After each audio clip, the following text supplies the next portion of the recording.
Cool. Thank you.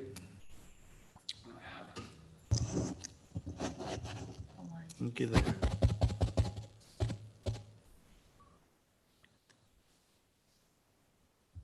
Theoretically, we should be up. Let's look at it, I'll just see what reports. Okay. Okay, go ahead. All right. It is 7:13 on December 15th, 2021, calling to order the regular meeting for the Helotes Economic Development Corporation. I'll tap that because it makes me feel important. In an effort to keep things moving, we will be brief in these. So citizens to be heard, do we have anyone signed up? No, we don't. Wonderful. Moving on to consent agenda items 3 and 4. These are meant to be passed in one action. Can I get an approval and a second to pass as written, or do we need to separate these out? I'll take a correction.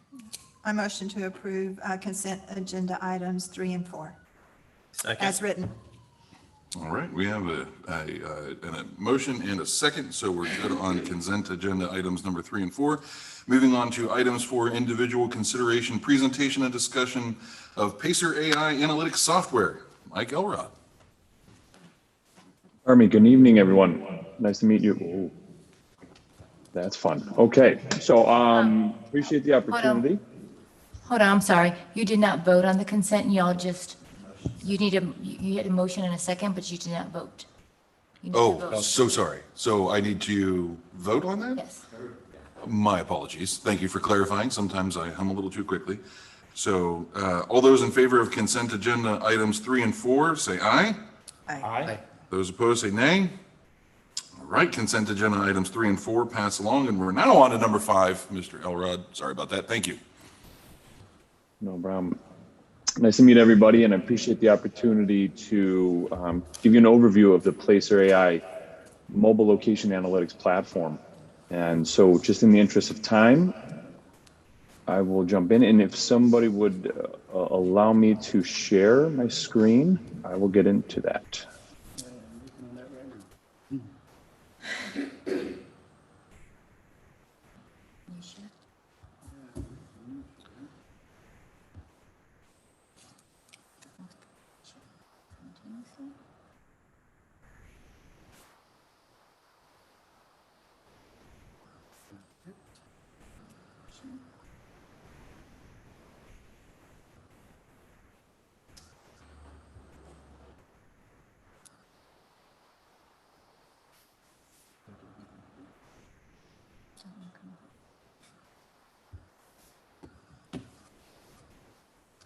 Go to screen. And go to shoot. Go to shoot.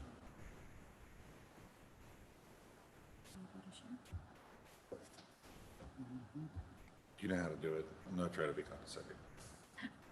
No. Oh, good. Actually, Yeah. No, you're trying to share your screen.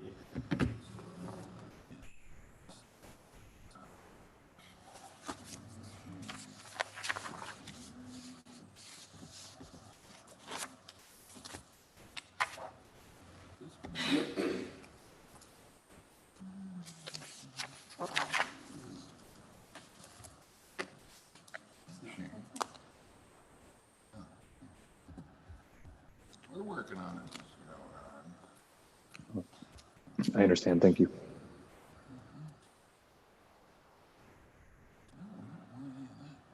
Where the hell is it, man? It should be right there. You close your screen share. So stop share. Share screen. All right, perfect. There you go. All good to go, sir? Looks like it. All right, now, The role of vice president is often underlooked. well, again, thank you for the time, and you're all able to see this map of the United States with the Placer AI logo in the upper left of the screen, correct? Yes. Yes. Yes, sir. Okay, great. And so I'll walk you through kind of an overview. As many of you may have seen some of the recordings, but certainly look to give you kind of a hands-on understanding of how Placer AI can be a useful intelligence platform for the city and for the EDC.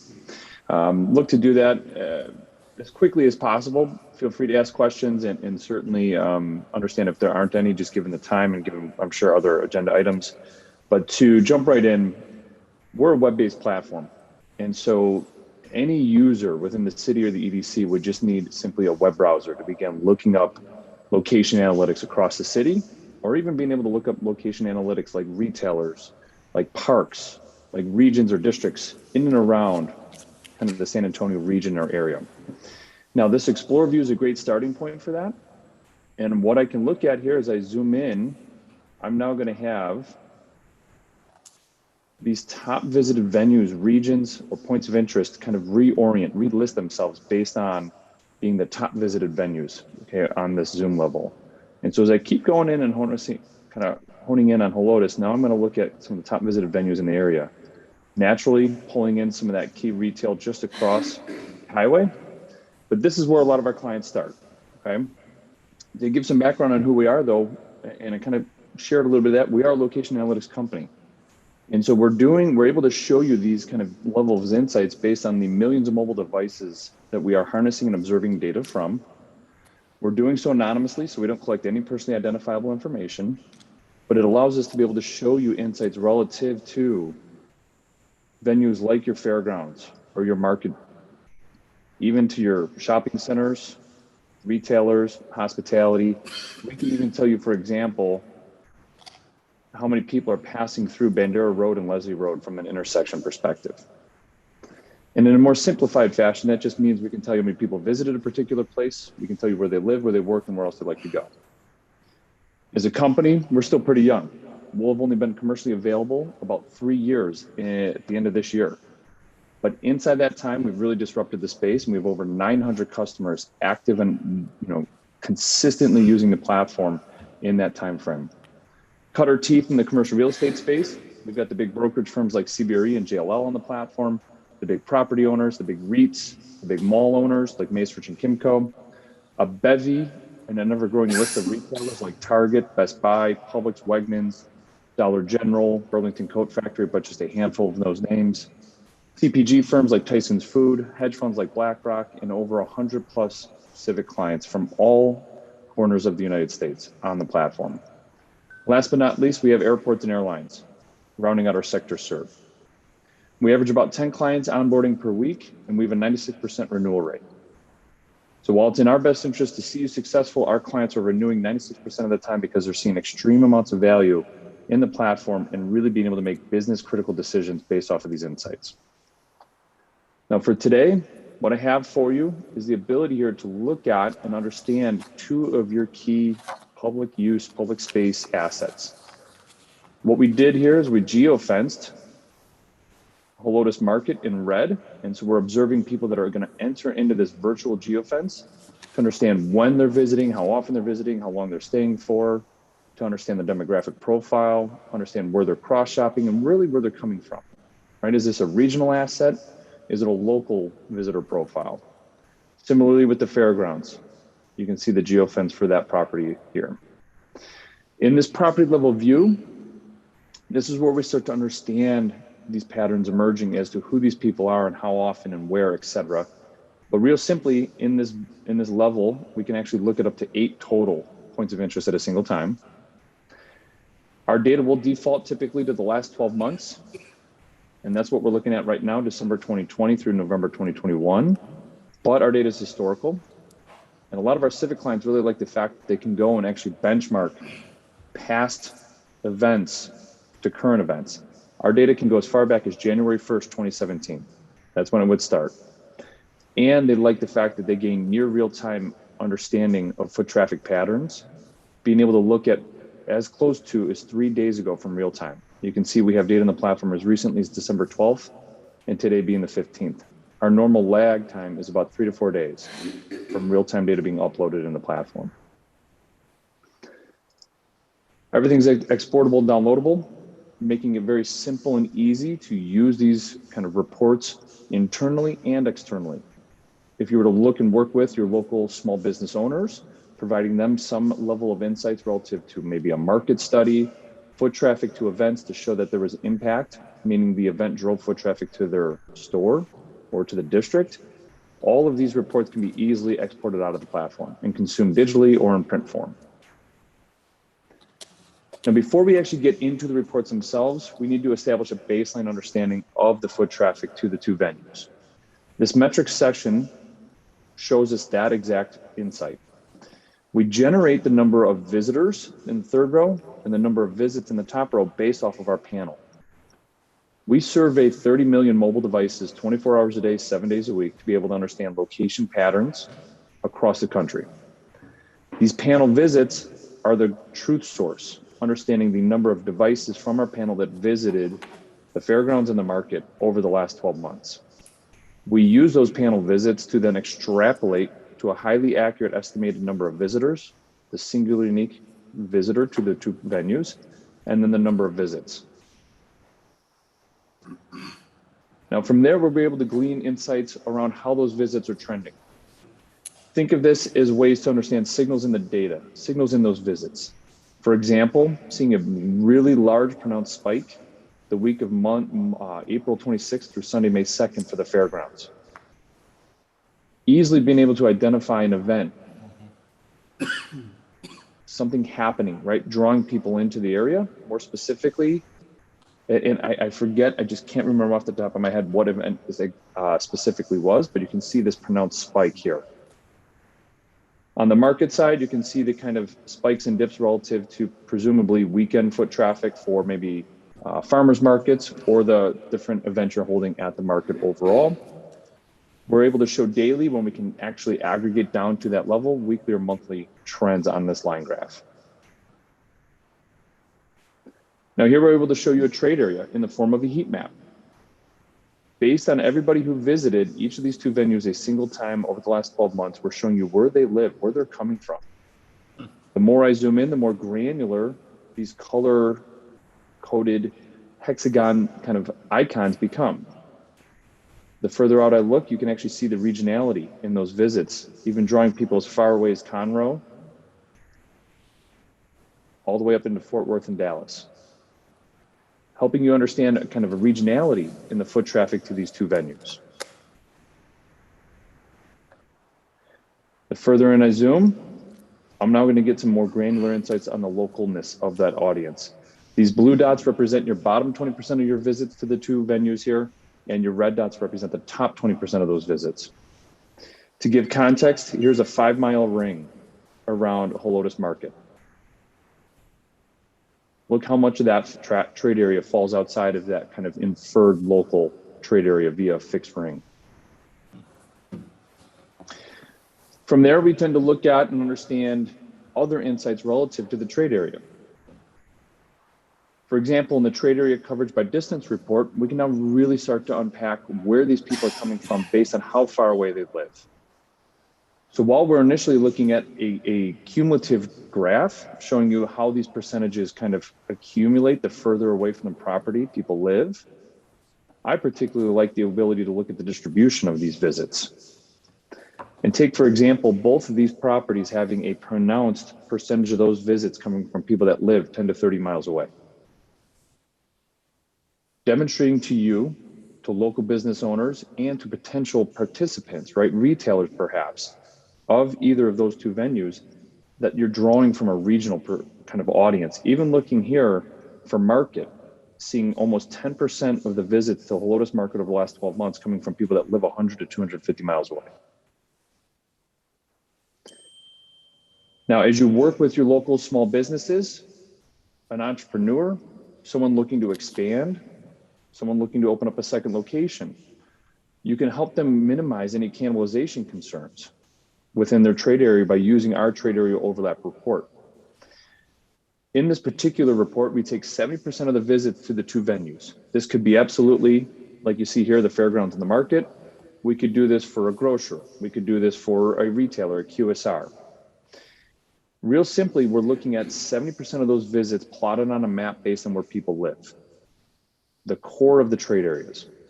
This allows us to visualize the trade area size in square miles and assess what percentage of overlap there is. Think of this example of someone looking to open up a second location like a brewery or a restaurant, having a location somewhere in the vicinity of this trade area, Castle Hills, Alamo Heights, Converse. Are we able to show that we're not only a great fit from a demographic profile, but can we minimize any cannibalization concerns they have with their existing locations?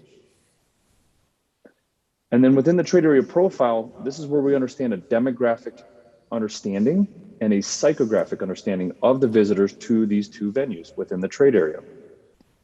We use the same metric, Placer's true trade area of 70% of those visits, and we simply overlay third-party demographics. You may be familiar with some of these, like Experian Mosaic, giving you an understanding of who these people are from a lifestyle segment or a visitor profile or visitor behavioral perspective. You can absolutely use these insights to market the livability of Helotes in certain regions or certain kind of corridors of the city. More importantly, being able to demonstrate a demographic baseline of the city in terms of its visitor profile.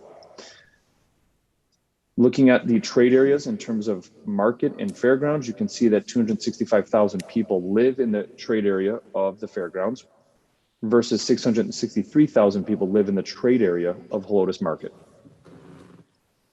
You'll be able to understand their household income, their age, their ethnicity, their education levels, all critical insights to help market everything from events, understanding public assets and how they're used and by who, as well, of course, just to being able to attract a retailer. Okay. We have tools in here like Market Outlook that would be useful for a small business owner looking to open a business, being able to help them understand what business sectors have opportunity or a surplus, helping them avoid a business sector that probably doesn't have enough demand in it anymore because of that surplus. We can also even show you spending patterns within that trade area.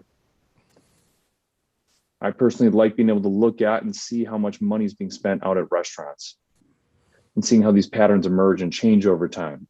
Especially we're seeing now within the QSR space, more higher household incomes being spent, money being spent in the QSR world. And so just being able to understand if there's an opportunity to open and work with a local entrepreneur from a franchisee perspective, are we better off looking at it from a fast food or a full service franchise kind of restaurant opportunity? As we kind of plot further along here in the overview section, we'll continue to see some insights like your top ethnic and income levels. But again, we had that deeper dive in the trade area profile section. We can then understand cross-shopping patterns.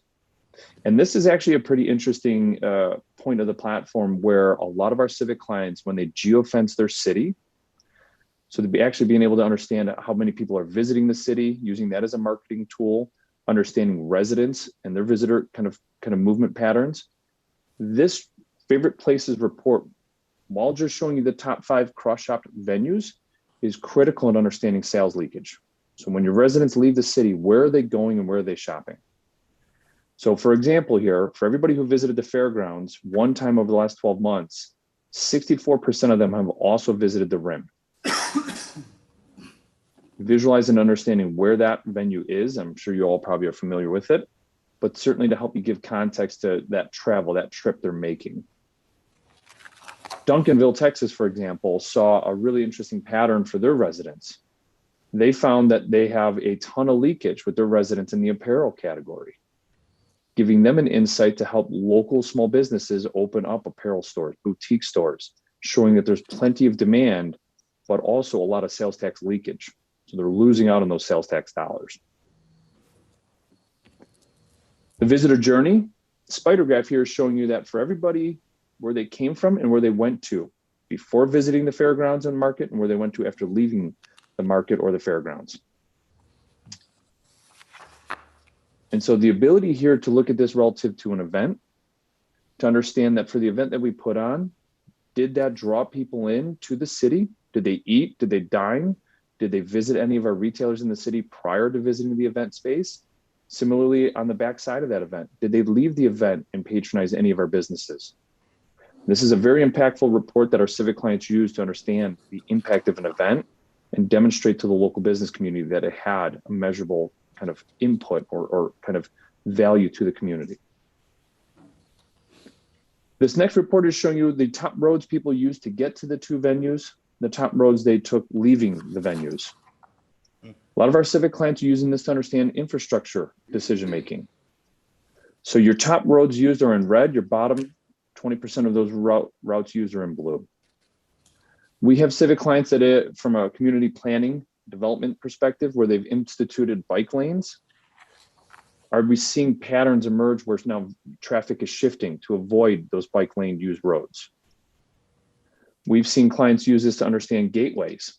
Which gateways do we beautify?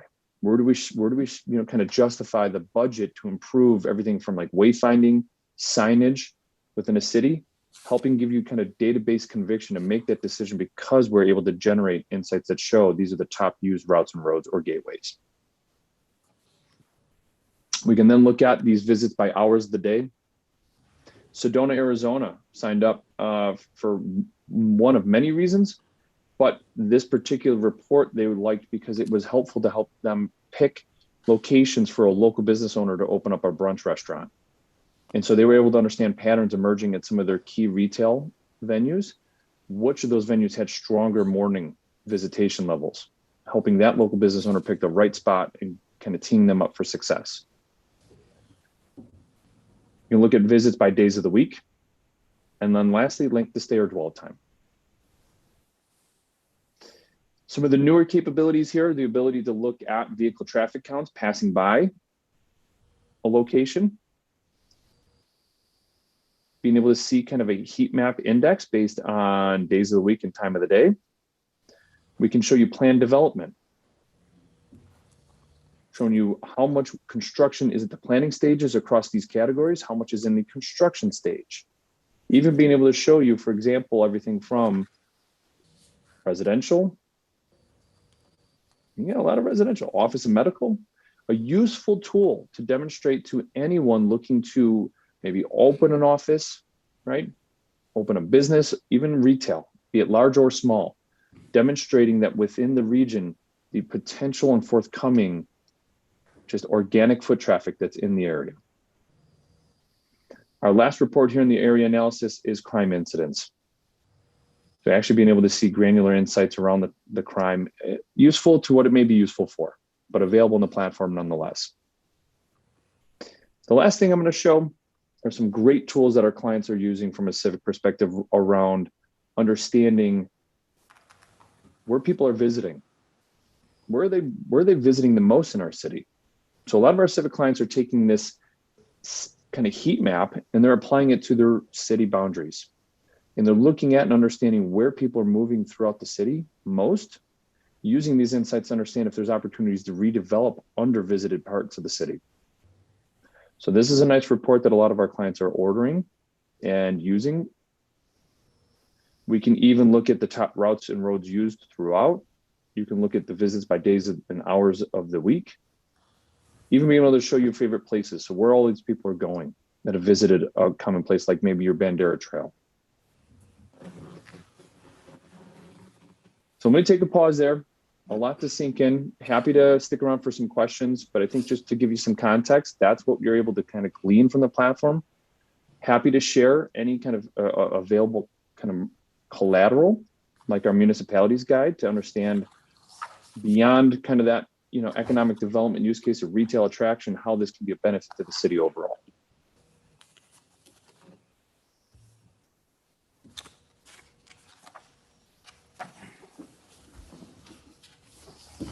Well, excellent. Thank you very much, sir. We appreciate that. That was a nice and snappy presentation. And I listened to the entire conversation you had with Blaine a few weeks ago and that hour-long talk, and you really pared that down. Thank you very much. We appreciate that. So, No problem.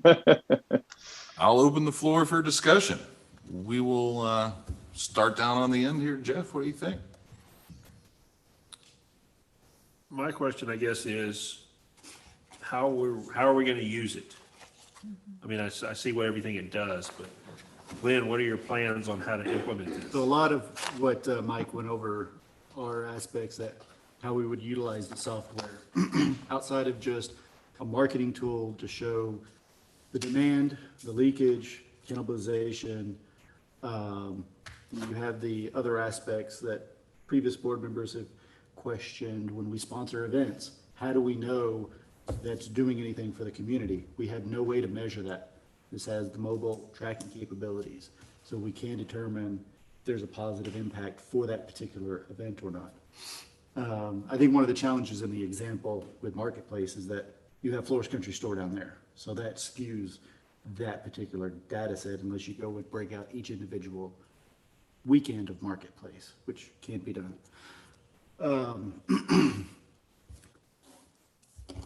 So technically, this could be used on a daily basis.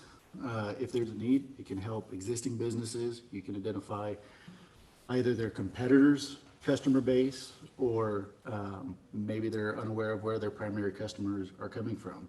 I think in the example, noting some of these people come further than 30 miles away, that is insightful. It's something that I didn't know. We had no way to measure that.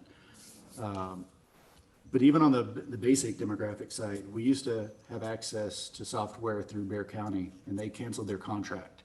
So we no longer have that tool available in our kind of chest. And this provides a much more in-depth capability because of the mobile component. Do we know why Bear County canceled their contract? I do not. Very good. But theirs was through Esri. It was a different. Right, it was a different geo. You good? Yeah, good. You'd mentioned 30 million cell phones nationwide. Can you give us a breakdown of how many of those are in Texas or even Bear County? Yeah, I can't give you a breakdown. What I can show you here is a little explanation of how we do what we do when it comes to our panel. And so it's representative across the country. So this panel, you can kind of see from a coverage perspective here.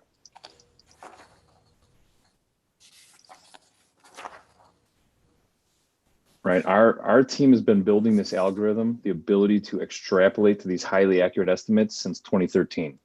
They only started commercially selling it in 2018. So they spent 5 years perfecting the algorithm to ensure that when we see panel, meaning we see devices from our panel visiting a venue or region, that we are extremely confident and accurate in being able to extrapolate out that that's a representative profile who's visiting a venue or a region. While we have 30 million in our panel, our team has routinely said we need 15 million. That's it, to be able to generate the insights that we are. Those same insights that are having, any number of clients across every number of sector, having the conviction and seeing the accuracy in our data. But we don't know, and I can't give you kind of who they are, where they come from. We don't have that PII. We don't collect it. So we just simply have kind of a rough sketch of that home location. I just can't give you a pinpoint understanding of how many people came from or are from your neck of the woods, so to speak. I can say when he ran a report just for the weekend of Carnival, his estimate, if I'm correct, came back at 42,000 people. When I checked with David Gray, he's around 40,000. So pretty accurate. Pretty accurate. Even though there's an algorithm component, it's pretty accurate. Okay. Do y'all assist with learning the operation of this? Because that seems to me, this is a lot of information for one person to soak in. And I can't really fathom one person being able to grasp all the information and how to utilize it best for our city. No, we do. So the reason we have a 96% renewal rate is because we assign every customer of ours a dedicated customer success manager for the 12-month of that term, that contract term. They are your critical resource and your strategic partner. They'll meet with you, the board, any city employee, and Glenn specifically as often as necessary, and as they're a willing participant in running analysis, working with you to understand what's going on and why these trends are happening, who the audience is, etc.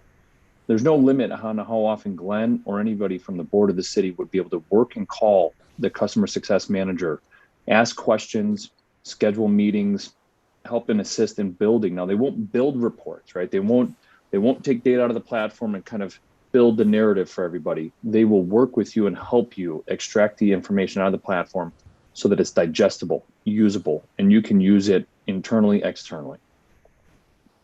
But it's a no charge resource. It's part of the package. Gotcha. Are there any other small towns around San Antonio metro area that are utilizing this already? Lots of them throughout Texas, honestly. Don't Within hold our this immediate against area. me. Yep. Burn, don't. Bernie? I think so. Yeah, Bernie, thank you. And Sagan, come on, Seguin. don't hurt me. Seguin. Yep.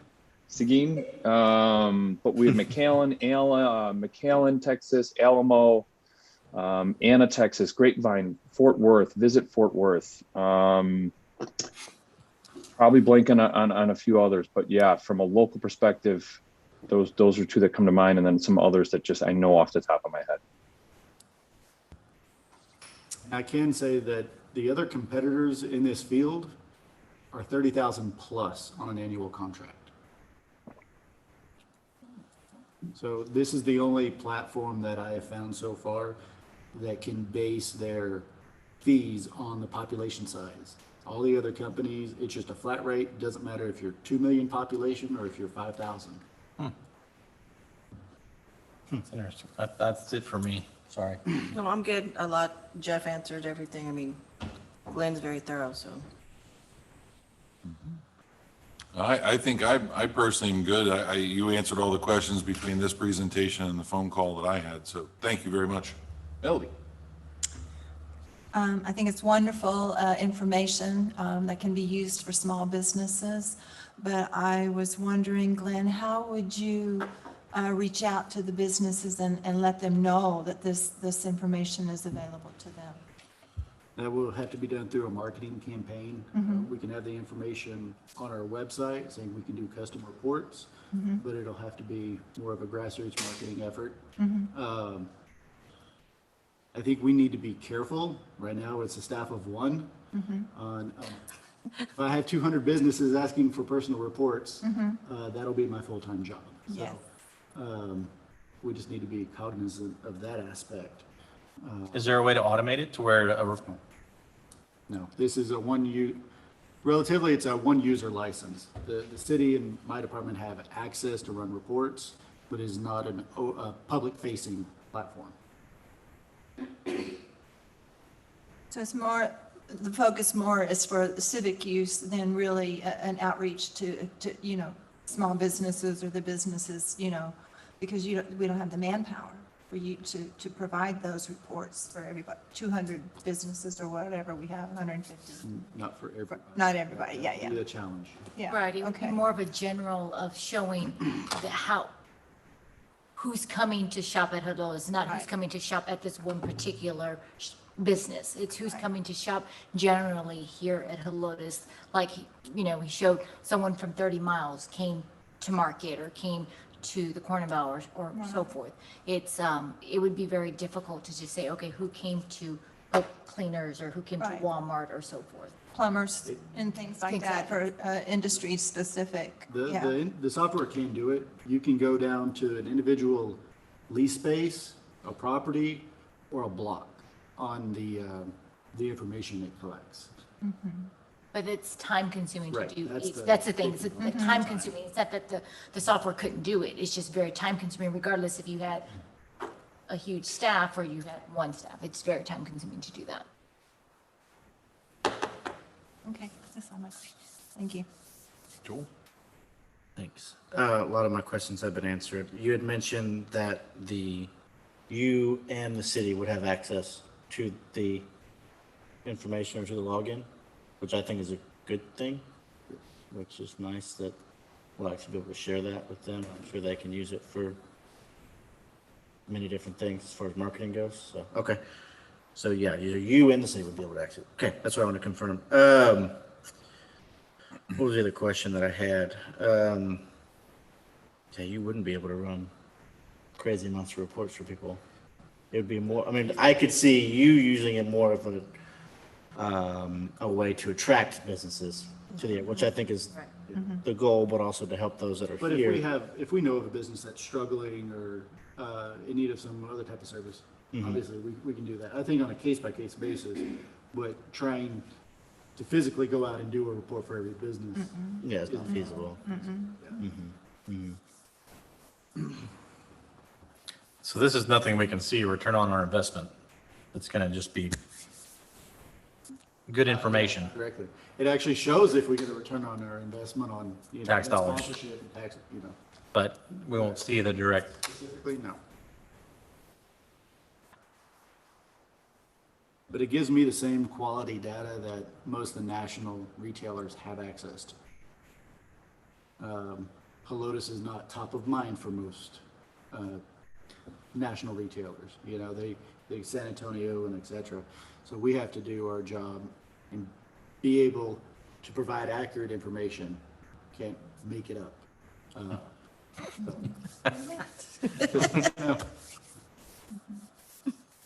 Great. Everybody got their questions answered? We ready to vote? Well, this is the presentation. Oh, so- presentation. All right, all right. Well, I'm so excited. You're about it. ready to pull the trigger. Here's, I think we know where I'm leaning on that. Sort of gave the goose away there. All right, anything else for Mr. Elrod? Are we all good? Thank you, sir. Wonderful. Thank you very, very much for your time. Sorry for the tech issues there. We appreciate everything you've done for us, and obviously, this is a lot of exciting information. No, I appreciate the time as well. Have a good evening, everyone, and happy and safe holidays. We'll talk soon, I'm sure. Thank you. Yes, you as well, sir. Thank you. Bye. Cool. All right, presentation, no vote. How not exciting. All right. I'm still excited. Just want to use the gavel. I do. I do. All right, now, on to number 6. Discussion of an action contracting with Pacer AI for local intelligence and traffic data. Can I get, do we need a motion for that? Yeah. All right. Motion and second, please. I'll motion that we open agenda item number 6. Cool. A second. Wonderful. All right. We're open for discussion. I had an additional question too, as far as, it sounds like the cost is $10,000 for an annual contract? Basically, yeah. Basically 9,900, yes. Gotcha. And where are we allocating that from? Just what budget line item? It'd be marketing. Marketing. Marketing? Is the annual renewal the same price? It could be, there may be as much as a 3% increase, but it's not guaranteed at this point. And we have to just give 30 days notice on the contract to get out of it at the end of the year. Okay, so it is a 12-month contract, and if we don't want to renew it, we have to give them 30 30 days days notice. notice. Yep. There's no trial period. No. That was the trial period? That was it. They showed us both. That's it. That's what you get.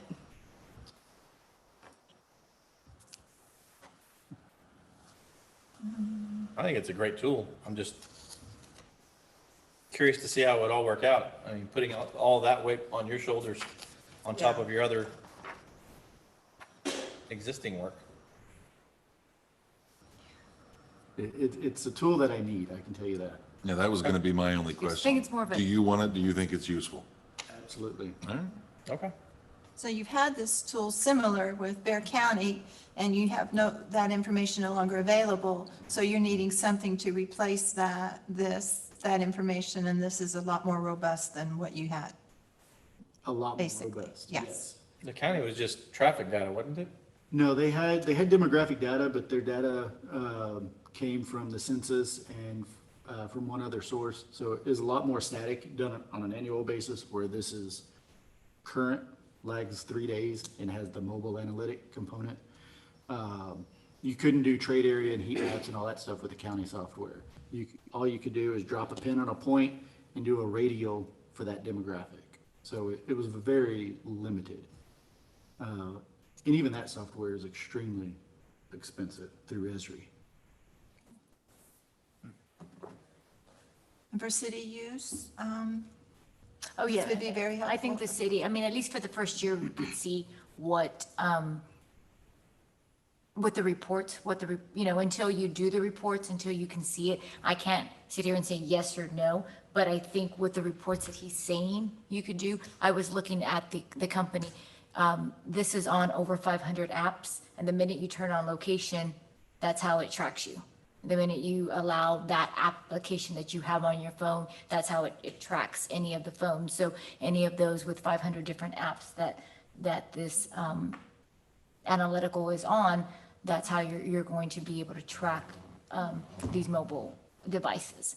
So I think knowing who comes into our city, knowing if these events, if these businesses are strong, if these kinds of businesses are strong, will make a difference. Because are we attracting the right businesses for our city, or are we not? Yeah, that's what I was going to jump in and say. I'm obviously not against any businesses, but I would like to see what we need around here. Right. You know, we have easy access to San Antonio and Bandera 1604, Calabria 1604, all those areas, but they're not Helotes. I like it here. I do too. I get the impression that we all do. We're all a little biased. I Here think for a also reason. having access to the seeing the businesses around Helotes, not just in Helotes, will help us see, okay, this business is attracting this many people also. That's the kind of business we want in Helotes, because they're actually maybe attracting more than the businesses that we do have there. So this allows you to go outside and grab a demographic and see if that fits our profile.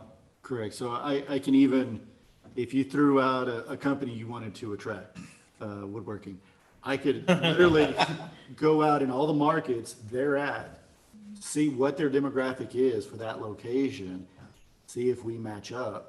And if we do, then that's your strongest sales pitch. So, yeah, You like pick their the highest performing the one stores. in Round Rock? Yeah. So you could go up to Round Rock and then see if that, Absolutely. Is it, so you can pick like basically any business nationwide that's, and do that, Yes, sir. and see what's in there? Yes, sir. So you could go to Popeye's Chicken and see if we need a chicken place. as long as I mean, it's obviously we don't, but you know. But, Yes. and- But I mean, but to say that, like, Honestly, like you maybe said, we do. Like this software would tell us. I mean, I hate or to say that. or woodworking store, or, you know, any, a clothing store, Correct. okay. Correct. And you can even look at the cannibalization side of it. A lot of retailers don't want to put stores within X number of miles, right? And traditionally, it's 10 to 15, it depends.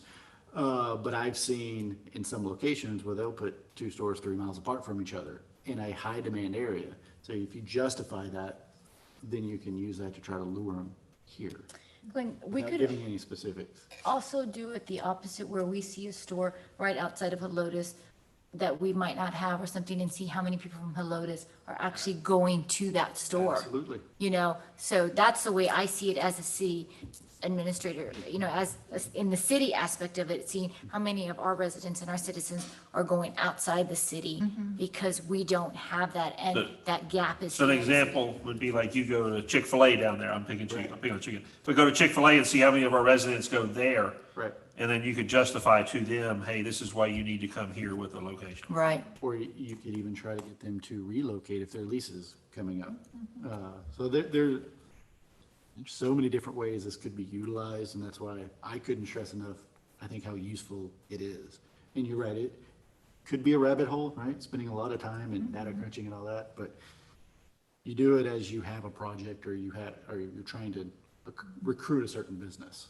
It seems like there's a huge learning curve. That's what I'm trying to wrap my head around the volume data. It's just like, Immense, yeah. And honestly, that's what kind of makes them different from some of their other competitors out there, is that they do have a person you can reach out to. You can say, hey, I'm trying to bring in what, I'm gonna not use chicken. Can't use chicken. Woodworking, Yeah. you know, and they will guide you either through the process, or sometimes they actually will kind of generate the report and send it to you in your console. But yeah, very helpful.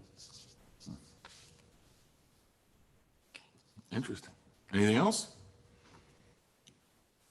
Here we take action, right? Yes. Cool. We ready? Anything else? All right. So we just doing, all those in favor? Say aye. Aye. All those opposed, say nay. Motion passes. All right, and the gavel. Cool guy. All right, awesome. congrats. I would think that's going to be a great thing for our city. I'm pretty excited about that, actually. On to number 7, discussion and action on sponsoring the Helotes Area Chamber of Commerce Gift Card Give Back 2022. Mr. President, I need to recuse myself from this discussion, but I believe I can answer questions if we have some, so. All right, well, thank you for that. We appreciate that.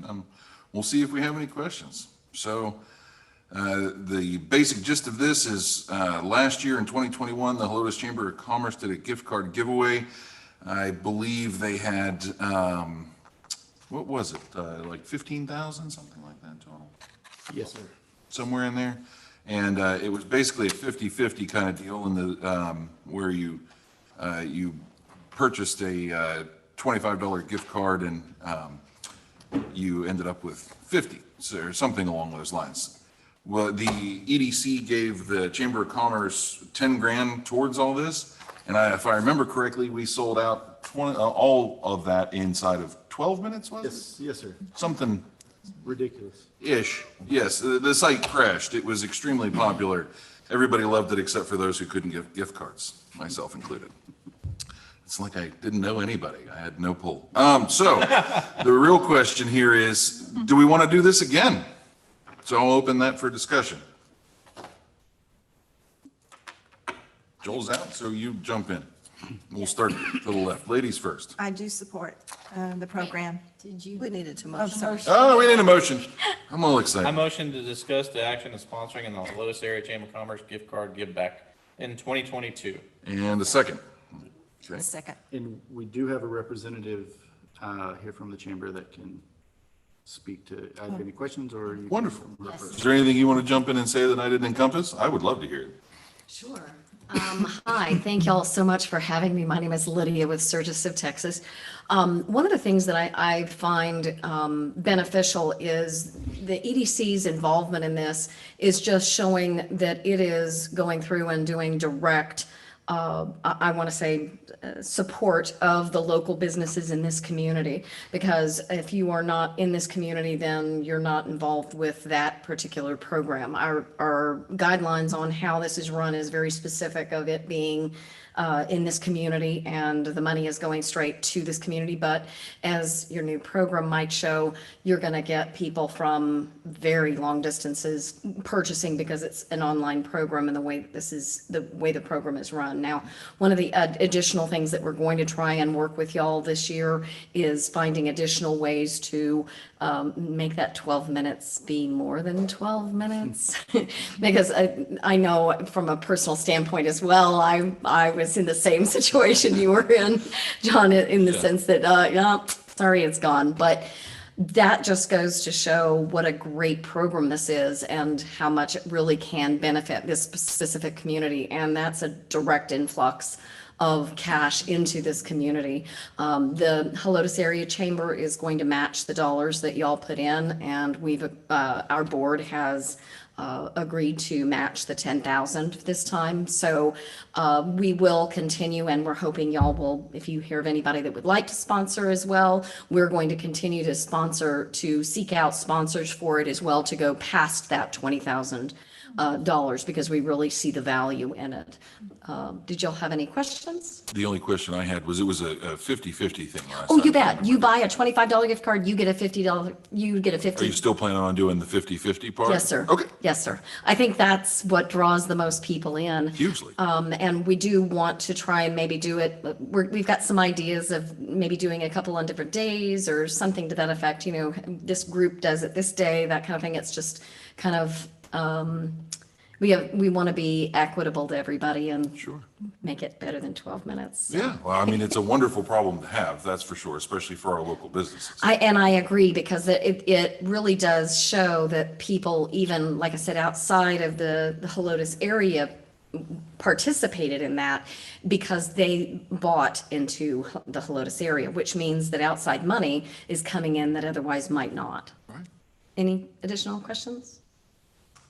I just have one question. So last year, what the EDC did was the 10,000 went to just the businesses here in Helotes, while I think some other sponsors went to the outside, because since the chamber is a Helotes area. Correct. Correct. Yes, So ma'am. the matching, will that 10,000 matching would just be the local businesses, or will that also be for the surrounding? As I understand it, that's what y'all would prefer, and I think that we are certainly amenable to that. Perfect, okay. Great. Any other questions, guys? How do we plan, or the chamber plans to make this last longer? I mean, we're looking at almost the same amount of money as last year. 20,000 as opposed to 10. Yeah, Yeah, that'll be oh, double. But double, so. Right. okay, so Well, that's one of the 10,000. things we're trying to work on is we're going to try and figure out some different ways that we can, like I said, maybe do a couple of events, meaning one on a Tuesday, one on a Wednesday, one on a Thursday kind of thing, and so much money and so many types of businesses, that kind of thing over each of the time periods. We haven't ironed all that out, but if you've got suggestions, we're happy to work with y'all on other ideas that you might have as well.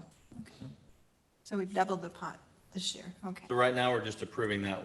We can have a discussion about how to make this benefit the best.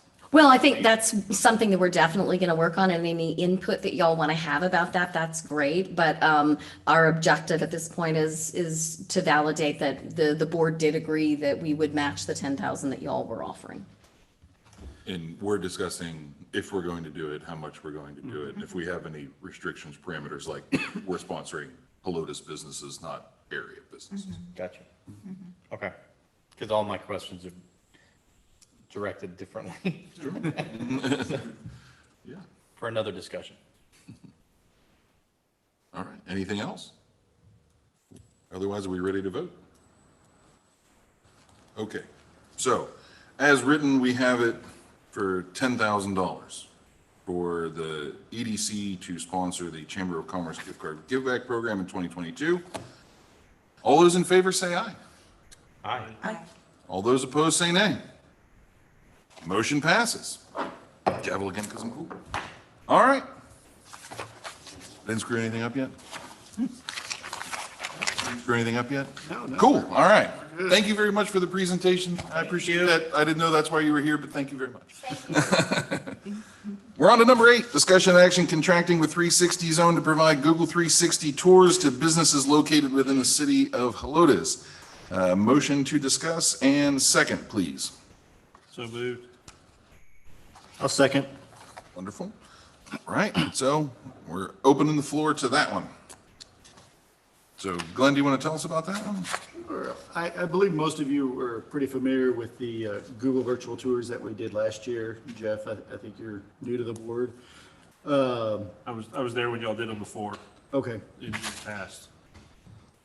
So what we've done over the last couple of years is help provide the business tours, the virtual business tours that Google has through one of their preferred and certified photographers. We're able to get a substantial discount because we are spending quite a bit more money than a typical business owner. So businesses can pay anywhere from $500 to $1,000 typically for one of these tours, and we get it for less than $300, depending on the size of the business. I think some of them can make as low as, I think it's $240, honestly, on the small business side. It's a great way for the businesses to claim their Google business profile if they haven't already, provides professional photography, and then increases their ranking in Google searches. And then we actually have the ability to capture the embed of the virtual tour and put it on our Shop Helotes site, as well as the professional photography to bolster their listing on our platform as well. Last year, we did approve $8,000 that made us almost through the end of the fiscal year. A number of businesses that we were able to help, I forgot what that exact number is. To date, we've helped 87 businesses. So we're almost at 50%. Correct. And how many of those other still, or businesses that would be considered a good candidate for this? Right, because not every business is a candidate for this kind of service. Right now, I estimate we've got about 10 businesses that are open that could utilize the service, but we have several in the pipeline over the next 8 months that could utilize it as well.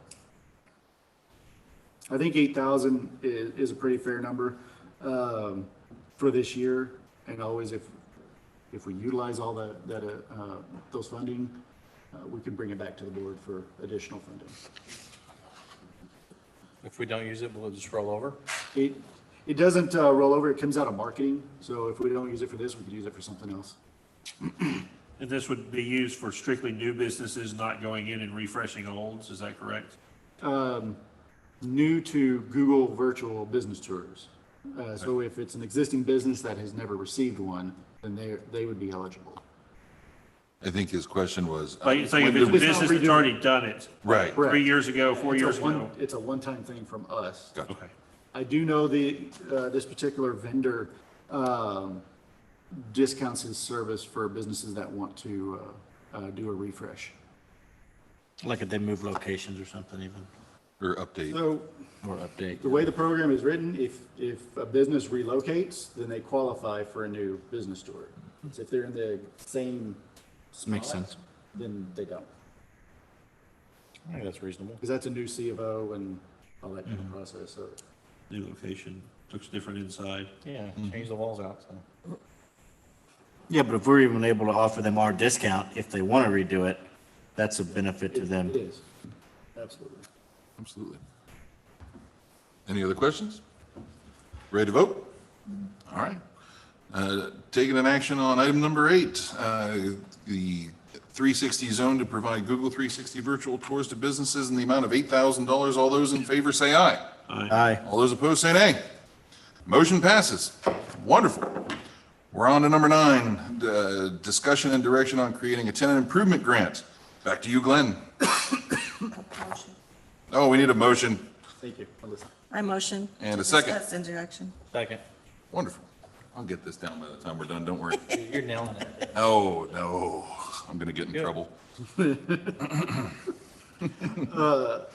So the tenant improvement grant came out of our workshop planning session. It was something that the board members, you guys have suggested we look into. The EDC has done a similar program 2 other times in the past. I don't think we've done one in the last 4 years, to be honest, so it has been quite a while. So we tried to look at our old program and look at some of the newer tenant improvement grants out there.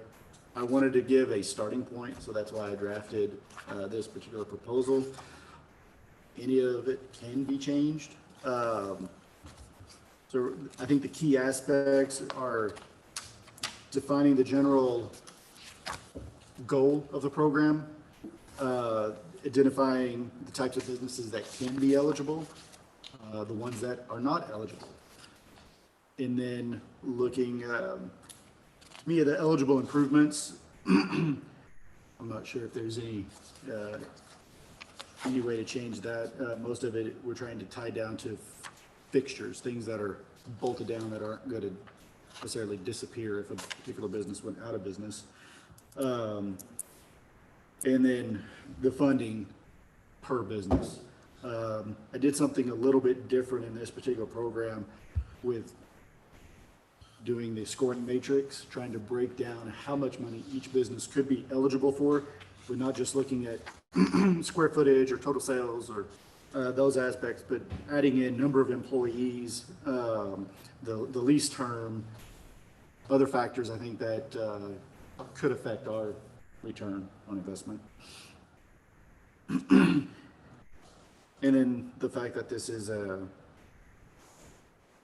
one-time, grant.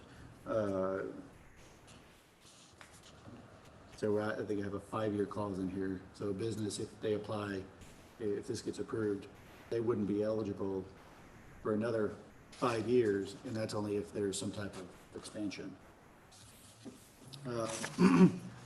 Another thing that is a little bit different in the way this is proposed is I've included offices. Typically, we've done these for sales tax only businesses. I put in office because that was one of the goals identified in the work plan. So I thought it was an opportunity to possibly consider that in this program. But clearly, if you look at the scoring matrix, if you don't have sales tax, you get dinged points. Office in of itself only counts for 1 point, and then the number of employees. So if you have 1 to 5, it's only 1 point. So they still have to kind of tick the box and see if they qualify.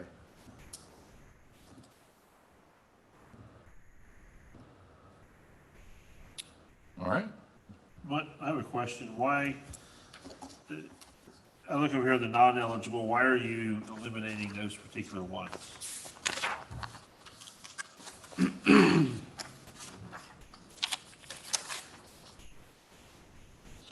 So right now, I would say a couple of those categories. We have a lot of that particular type of business. I mean, same way we could probably put chicken restaurants in there. I was gonna say chicken's not on there. But we literally have a nail salon in every strip center in Helotes. It outpopulates chicken. Try to think of things that tie in and make Helotes either a better place or quality of life. Where we struggle a little bit, restaurants. We have a lot of QSRs, but we don't have that many dine-in restaurants or casual restaurants. Apparel, any type of clothing retailer.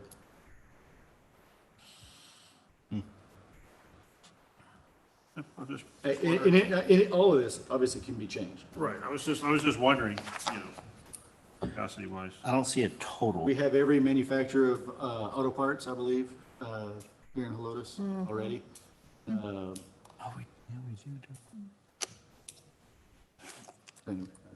I don't see a total amount for the program that we want to allocate to it. We actually did put it in the budget. Oh, we did? Okay. It was 100, is it 150? It was Well, 150 is what has been budgeted this year, in our fiscal year. So would the point system here for the key consideration, would that be utilized with the assumption that we get a number of applicants and that would exhaust the funds, so we have to pick, I guess, rank them and then pick them based on that? Is that why this is here? Structured right now under the evaluation process is on a first come, first served basis, once the program is launched. The points, a little bit to identify if they qualify or not. Okay. Right? You have to have 3 Oh, I points or see, more 3 points. to Okay. Qualify for the program. Gotcha. But it also denotes the amount of matching funds. So this isn't a 100% grant. I mean, it is a matching. Right. grant based on either the money the tenant is putting in or the landlord. I mean, that's. Oh, either one. Sometimes landlords Yeah. will have TI for new businesses. Interesting. Points will tell you how much per square foot. Would they be eligible to receive, right? Gotcha. And then again, even those numbers, so right now we have, if you score 3 points, you'd be eligible for $10 per square foot, 4 at 15, 5 points, up to $20, and then 6 points, you get up at $25 matching. So that'd be $50 a square foot on the finish out. Now, the way we've structured these in the past, this is a so a 50% match, but reimbursing grant. So they have to expend the money, show proof, provide receipts. That way we can validate that $50 per square foot was spent in eligible improvements. Do they have to get their COO and actually open for, they could spend the money. That's in here too. It is, okay. They have to pass all their inspections. There you go, okay. Yes, Yeah. absolutely. It is.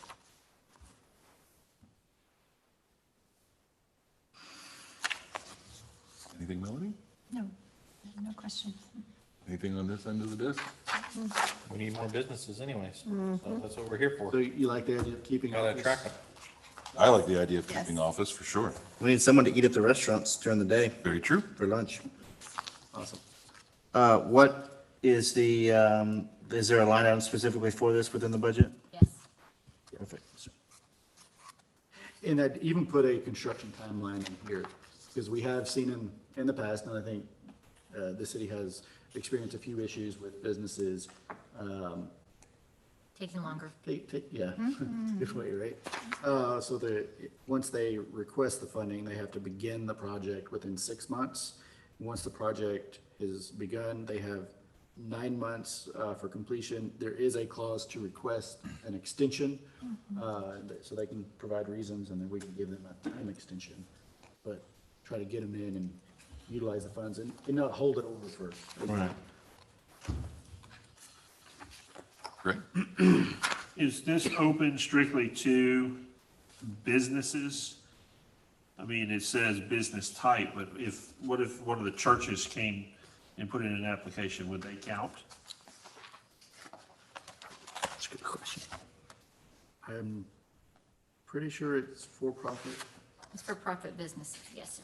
because it says retail and commercial businesses within Helotes. I have to, They would not fall under the definition of resident, I mean, commercial. Commercial, Right. right? So nonprofits would not count? No. Okay. And Glenn, with regard to the sales tax, I'm assuming that's monthly sales tax? You get the points? Or is that yearly? so that is not their, that's our sales tax, so it'd be a. Right, no, I know that, but, Yeah, so is that an annual? I have it as an annual, but Okay. that can be adjusted. And then they get points for having a fully executed lease. What if they're building to own? The building will be theirs and not being leased. Will they get any points for Yes. that? 2 points, Yeah. building owner, just It 2 is on points. the That's third the bullet last point. line in that box there. Oh, okay, there it is, okay. Yes, sir.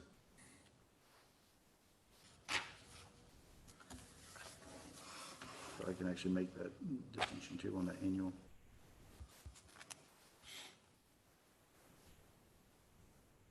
And this is all project moving forward, right? There's no retro, anyone who's, Correct. I don't even know the right word. If retro would be the right. Retroactive, yeah. Yeah, is that right? Yeah, if they've already started the finish out, they would not be eligible. I would, my personal opinion, if they've just signed a lease, but they haven't done anything, I think we could consider it. But yeah, if they've already started construction, then. Okay. I believe tonight it's just on as a discussion and Discussion. direction. Yeah. So- And Oh. direction, no action. Action? Yeah. Because we wanted any input, any changes that you might have about this program. And then when we come back, at that point, we'll actually have what the agreement, we'll have that vetted with our city attorney, what the agreement will look like, that, once they're approved. Great. Cool. Do we have any different direction than what we have as written?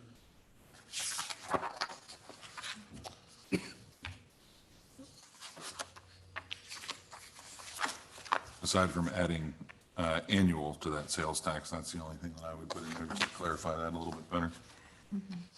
We'll go over this one more time, just to fine tune it and see if Of course. anything we're missing. We'll definitely send it. We hadn't sent it to our attorney to really, we gave him a draft to kind of look at, but he hadn't really looked through it thoroughly. We'll have to do that, and also with the agreement. Of course. Is there anything else that we want to add into this or subtract or modify significantly?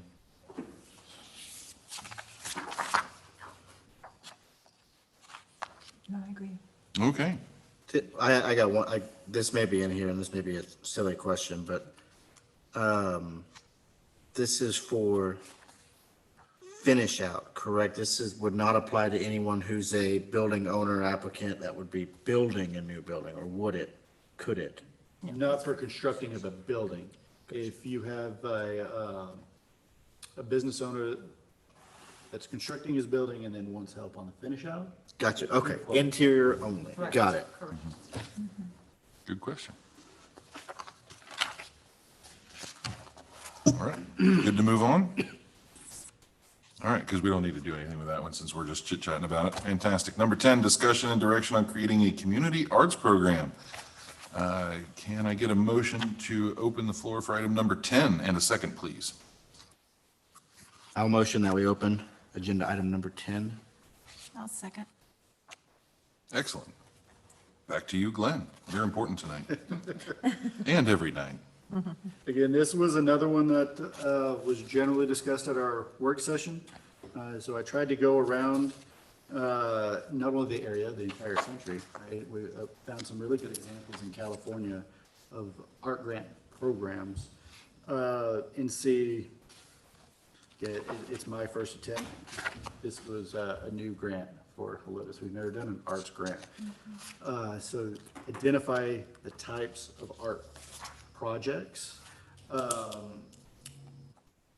And then also the types of entities that could apply, whether it's an individual artist or in this scenario, it could be a nonprofit. There's a lot of art groups that are nonprofits.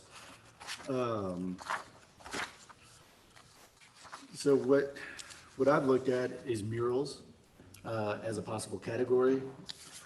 It's a very popular category in San Antonio.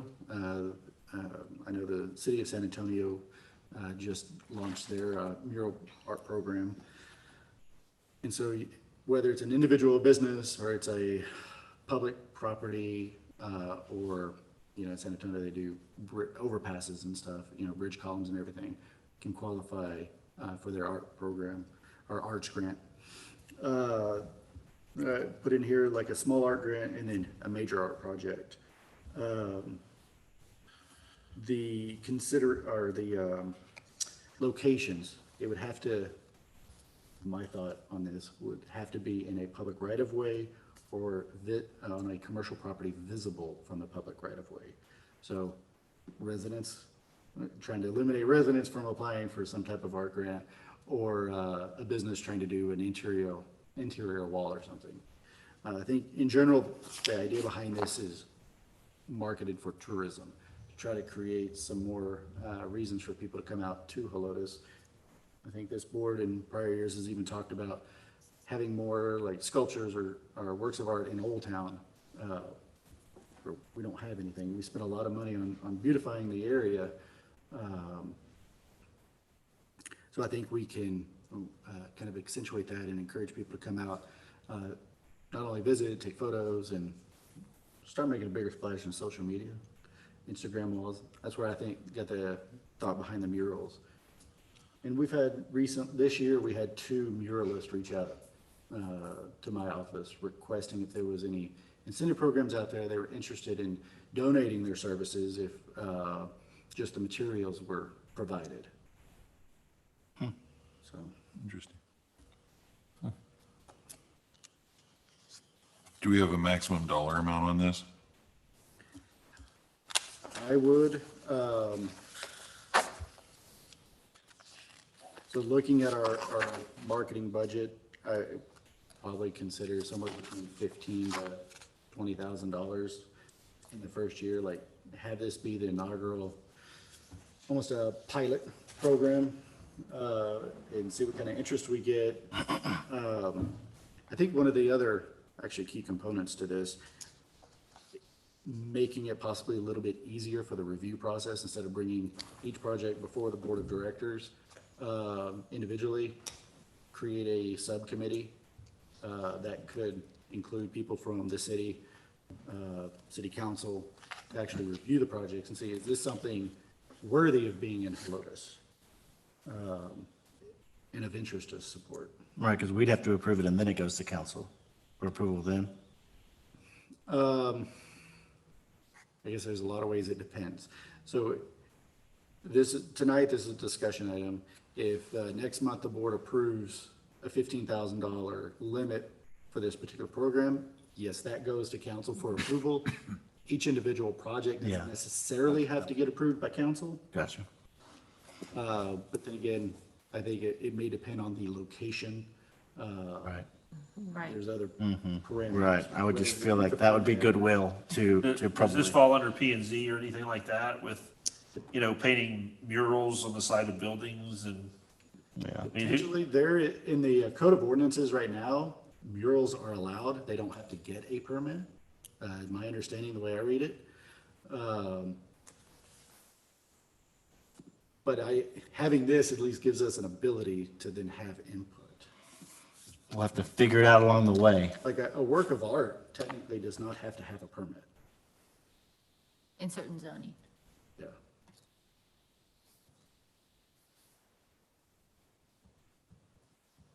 I'm just thinking, because because I could see this going to where we wind up with murals of stuff that we would not want in the city, that would Right. not be conducive to a family environment, I guess is what. No, and that's why it's set up currently to have a committee review that. And I think on that committee, you have representatives either from planning and zoning, city council, staff on there to review these applications. I mean, even though there's nothing on the books you said for the city right now, so we could even deny paying for one and they can still put one up. Well, they can, but it does say what kind, you know what I mean? It can't be an appropriate type of, it does say it on the Be a code. lewd. It can't be a lewd, it can't be inappropriate. The work of art can't be inappropriate. Well, spray painters say that's a work of art. I think we want that here. Taggers. I like the idea. I'm envisioning like different pieces of art throughout Old Town and different places around the city that, you know, is put into a brochure, put on the city website, our website, that out-of-towners or even locals can go and move to those different items right throughout this, I don't know, what would you call Almost it? like Art trail or something? Like geocaching almost, Yeah. except with art. Yeah. Right, Yeah. right. And could view those there. I didn't think about, but the mural thing is really a great idea to, people come to take pictures in front of that, right? Like those wings in Nashville, Tennessee and other places like that. Tacos and. Yeah, that type of stuff, yeah. That could be, you know, and I'm sure there'd be plenty of commercial businesses that would be willing to have something like that, a draw in or around their location. Have we With that. looked around Old Town? Is there, I mean, I'm just kind of driving through in my mind and there's definitely some walls, but, you know, Flores is the one that sticks out the most to me. Okay.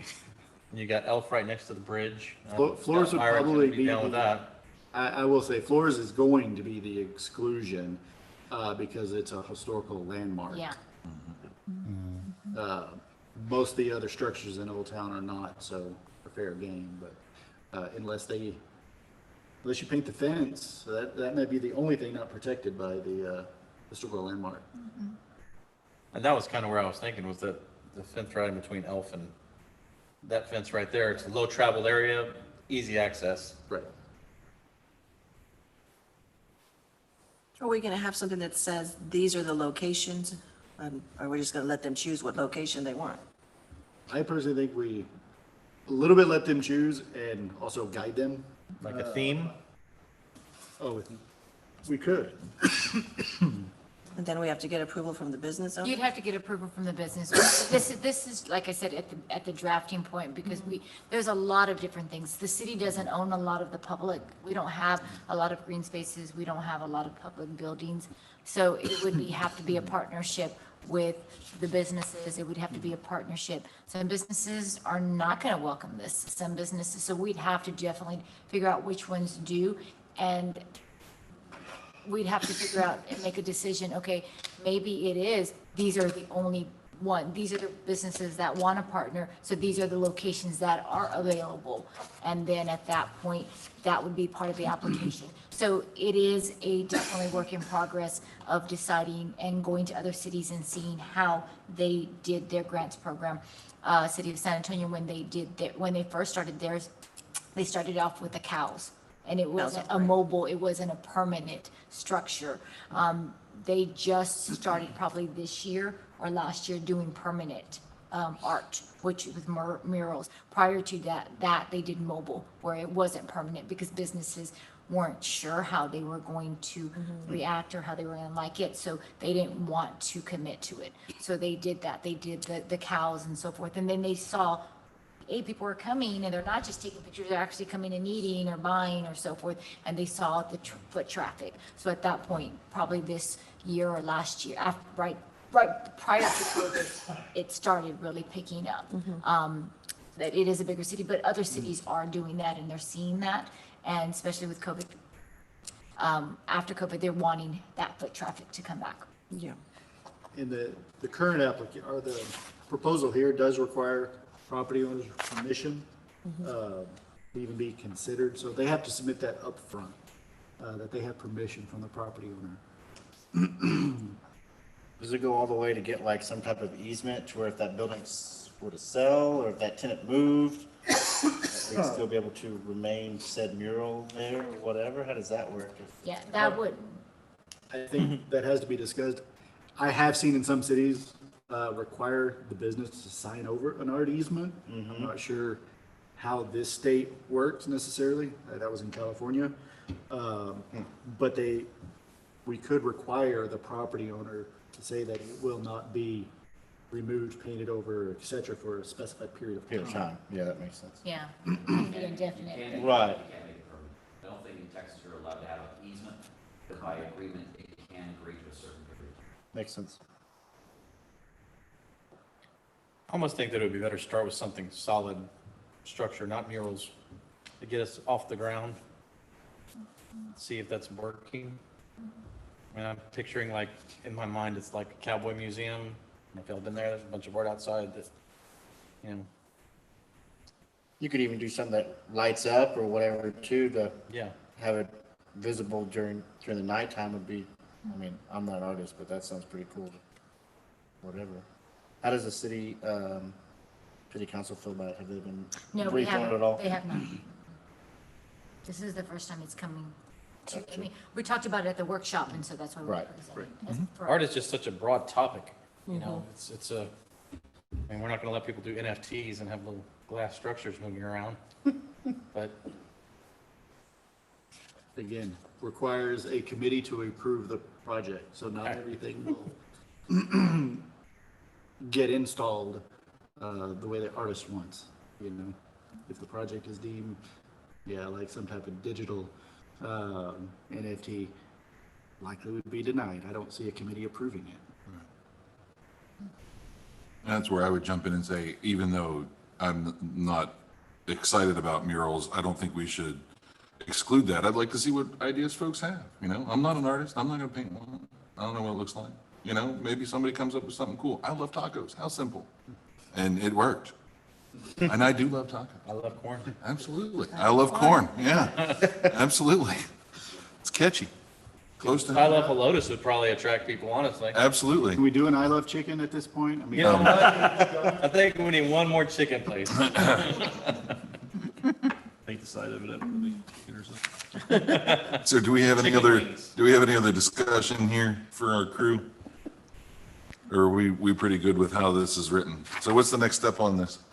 we will bring it back next month Okay, for discussion and approval, okay, and then it would go to city council. okay. I think it would be a good idea for us to give some direction on a cap. Wouldn't you agree, a financial cap Yes, sir. on that? So what number do we want? Somewhere between 1 and however much we have in the bank.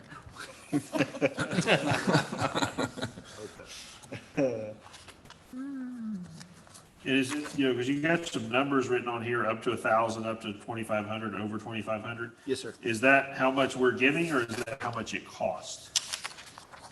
So that's, No, go ahead.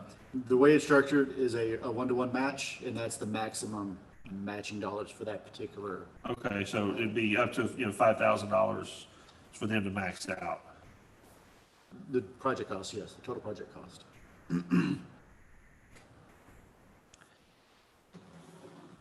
So those numbers are per project, if that clarifies it. So if they blow their budget, that's on them. The way it's written, correct. Okay.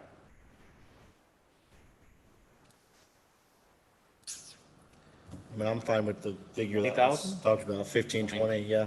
15, 20? I mean, Okay, what do we think? but I don't know how much this would cost feasibly. It's hard to, I don't have anything to compare it to. Yeah, so we just kind of have to shoot from the hip here a little bit and pick a number and, Yeah, I was thinking more towards like 7,500, because that's like 3 majors or several smaller ones. I just don't know. I don't know what it costs to paint a mural.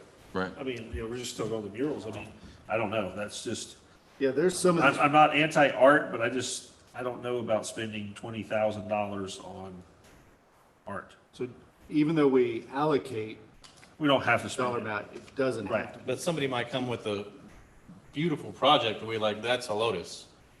And So there are like sculptors, those are expensive. We have a world-renowned one here in Helotes. And those works of art are featured at the Capitol and various places around the world. Extremely expensive, more than $15,000, dollars. But in murals, it all depends on the size and type and et cetera. So it could be $22,000 or maybe more. A lot of these well-established programs have funding of 50 to 100,000.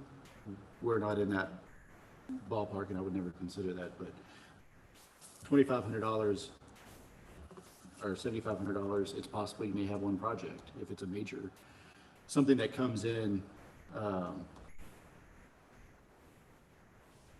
Well, that's what I see, this major art, it says over 29. Yeah, I It's- just, So does that mean that we're gonna give them over 25, or are we maxing out 2,500 per project? right, No, that makes it sound like it's more than, Yeah, right, correct. So I need to put a max on that one. yeah. okay. This is more for like the starving artists. This isn't really for somebody world-renowned. And this isn't, this is just, Well- doesn't support. That leads, I think we have the same question, which is why would somebody who is, what motivates somebody to do this for $1,000? Exactly, yeah, so. Maybe it's for to the get their starving name artists, this is what I see out. it. Yeah, it's to help the, I think ultimately what we're trying to do here is bring people into Helotes. Right. That's the focus of what we're trying to do, so it's gotta be something like we're talking about, like the I Love Tacos or the wings. It's gotta be something that sticks out here and makes people wanna come out here and spend their dollar. Right. How much does that cost? I Love Tacos, I think that could be painted for, 99 cents a square. yeah. Pretty simple. And I'm always biased toward woodworking. The thing I always thought would be cool is right in front of Texas Ground is having one of those big Adirondack chairs like at the Rustic. That's Painting it, and having whatever on there. And lumber on that's gonna be around $1,000, just because it's pricey these days, or less. But that would be something that would attract people. Right. And then they start tagging it and. Yep. But yeah. So, okay, let's hammer this down here. We're getting 20, we're getting 7,500. We heard a couple of 15s. That's almost in the middle. We all good with 15? I'm good with it. I'm good. All right, so that's our direction. And I'll put a max on major art grants. It should be probably likely 2,500 to 5,000. Yeah, I would say so. Does that fall within that range? Yeah, on the major art grant, maximum of 5,000. Yeah. Because that would give us one major, maybe two small, and a handful of mural arts, potentially at 15K. Yeah, something like that. We good there? Yes. Cool. All right, so we're on to number 11, discussion of and direction resolution of the City of Helotes Economic Development Corporation amending the City of Helotes EDC bylaws, revising Article 3, officers and corporate officials, adding a new section 3.6, ex officio representative of the board, and section 3.7, executive director, removing the city administrator as executive director. Y'all want to talk to us about that? Yeah, can we do the Motion. both on, we could do 11 and 12 at the same time, right? Because, They're the same. yeah, Can I get a motion on 11, agenda items number 11 and 12, and to open for discussion, as well as direction on both of those, and a second, please? So moved. Second. Great.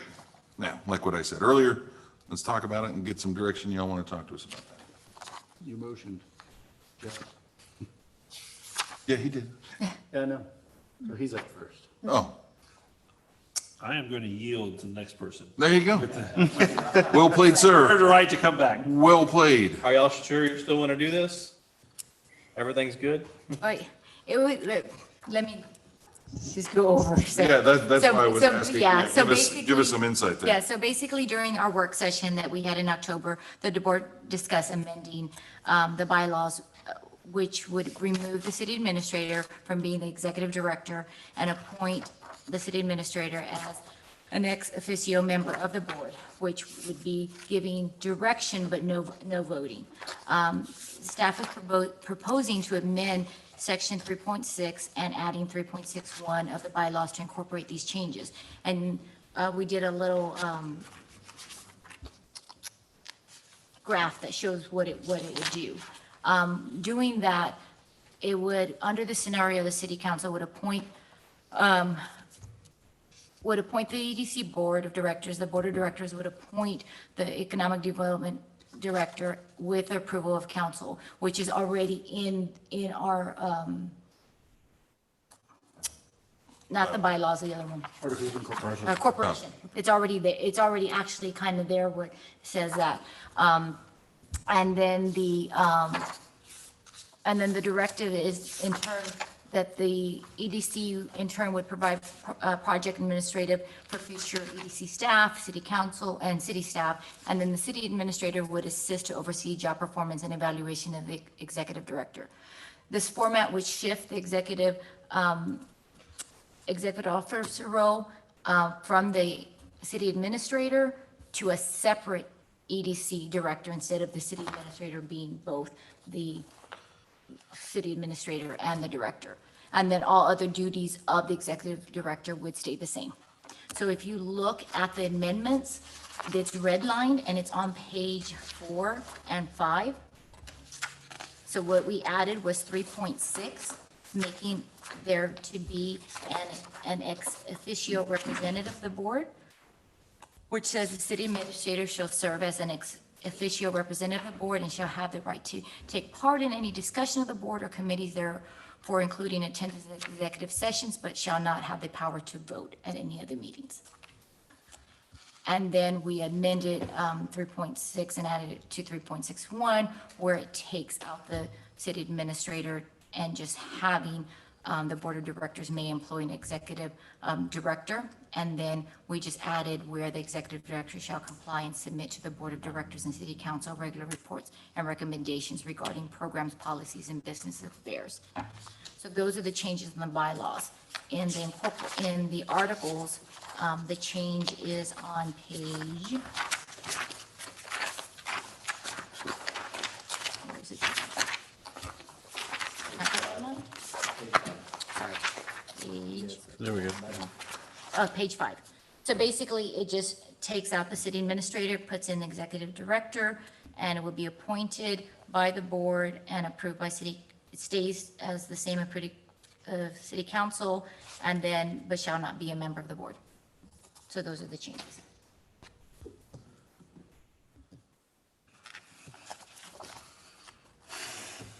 It's been decided that as the executive officer of the city, who the city wholly owns a corporation, that it is appropriate to be able to speak if allowed. Some input on this or some discussion on the city aspect, that would be okay. I'm completely open to that, Mayor. Yes. Please. Please. So, from a city perspective, I cannot speak to the reasons why city administrator was added by both, how do we say this, the articles of incorporation and the bylaws. I don't understand the motives behind that. I am excited to have the full capacity of my city administrator back. From the specific point of officially as the city, it is taxing on the city administrator to have to fill that position. I have no ulterior motives as mayor. I think you all have seen my intentions are to have EDC run completely autonomous, but there to be good communication for the benefit of the city in general and respect to what we're looking at, finances and projects, et cetera. And so that's why I come time to time to speak to encourage that communication. But as we look as the city's interest, I think something that needs to be considered here is that what form of communication or accountability there is. Currently, as the executive director, as Marion sits in both executive director of EDC as also city administrator, There can bring the sense of accountability to the city and what's going on, et cetera. As I've learned, the appropriateness of by virtue of my position, that allows me access to certain information that other city officials wouldn't have just by virtue of the office, et cetera. So something that needs to be discussed is that whoever is placed in the position of executive director would encourage you all to consider some sort of adoption of regular communication accountability between executive director and at least the office of mayor, if not council, is more than just a reporting, but as an accountability as well too. Simply because right now we have that by virtue of the position within the city. That would be something that I'm not speaking on behalf of council. I'm speaking on behalf of my, where I see in my position as administrator of the city, but I certainly envision the nature of council being wanting to see, would not surprise me if they are wanting to see some sort of accountability laid into specifically in that whoever is appointed to that position, which is something that you guys would be deciding amongst yourselves for that position. How do you see that? Like, How do I see the appointment happening? Or no, and how would you like that accountability to happen? To me, I think they're regularly scheduled, if not weekly, monthly, or probably bi-monthly, I would say, just communications. Now that being said, I certainly walk over and talk with Glenn on a regular basis just to see what's going on, you know, et cetera. But I think on a regularly scheduled bi-monthly, just to ensure constant up-to-date communications of what's going on, intentions, ideas, et cetera. It's not so much my ideas needs to be, I want to stay away from even any appearance of me trying to control EDC. That's not, Yes. So, but that's why I suggested for you guys to decide what's an appropriate, we're changing the nature and the dynamics of these two items. Right now, the dynamics have a real good communication because my office is right next to her. I speak with her all day, every day, right? And so we want to maintain, as well as the realization of what the executive director does as far as, you know, agendas. And obviously this would be, whoever takes over that position has got an immense amount of work staring them in the face, which I'm anxious to take off of her plate, right? Because of what she does for the city and how much we tax her already. So I'm expressing both support as well as concern that how this gets defined for whoever ends up in this position to ensure its success and not end up overloading whoever ends up taking that position and stick them out there with a lot of responsibility without solid communication. Sure. And to which I will first add, in no way do I think of any of that as you trying to, as mayor, trying to steer the EDC at all. I'll clarify that right away. However, you're here every day. We're here pushing 2 hours. Sure. For the month. And, you know, so we're looking for guidance on how the city can best run. So, sir. So thank you for that, Mayor. Having experience with EDCs and councils, both for larger cities, medium cities, and smaller cities, it really varies. And I'll give you a couple of examples. I'm currently the counsel for Port Arthur EDC. And they are totally to the point where they're separate in the sense that the executive director is totally selected by the board of directors. They have a separate building and so forth. And then the city does provide some administrative services. So there's an agreement between the two of them to provide administrative services. And in return, the city gives them some of the sales tax back for them to provide those services. And then we have like the city of Cibola, where both the EDC and the city share the same building, share the same employees to some extent. They have an executive director of their EDC who also at times performs some city responsibilities and duties. So the city and the EDC have entered into an agreement that the city will pay for those employees when they perform city services, and the EDC will pay for them when they perform EDC services. And there's really no money exchanging, because since they're sharing City Hall, it's in kind, because the EDC says, instead of us paying rent, you provide these services. And so it's basically back and forth, but there's an agreement. And in that agreement, it does state that the EDC director, along with the chair, will quarterly report to the council, a lot of times in executive session, as to the status of projects, what's coming on, what potential businesses are coming in, what grants are you doing, what incentives are you doing, so that there's that communication. One of the things I've seen in your potential bylaws that I like is the fact that the city administrator is an ex officio member of your board. A lot of them don't do that, so this allows the city administrator to also directly communicate to the mayor and to the council, hey, at the last EDC board meeting, they're looking to do this, and so forth, you know, is discussed and open and so forth. So there's a lot of different ways that you can do this to make sure that the mayor and council are clearly communicated as to what's going on with the EDC. I personally think the best EDCs are the ones that are allowed to be independent to a great extent, where the council sure is appointing those individuals.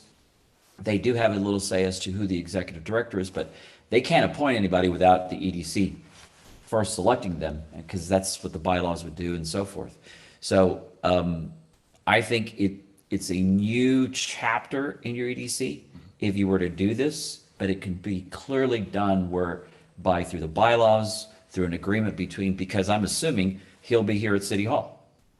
So.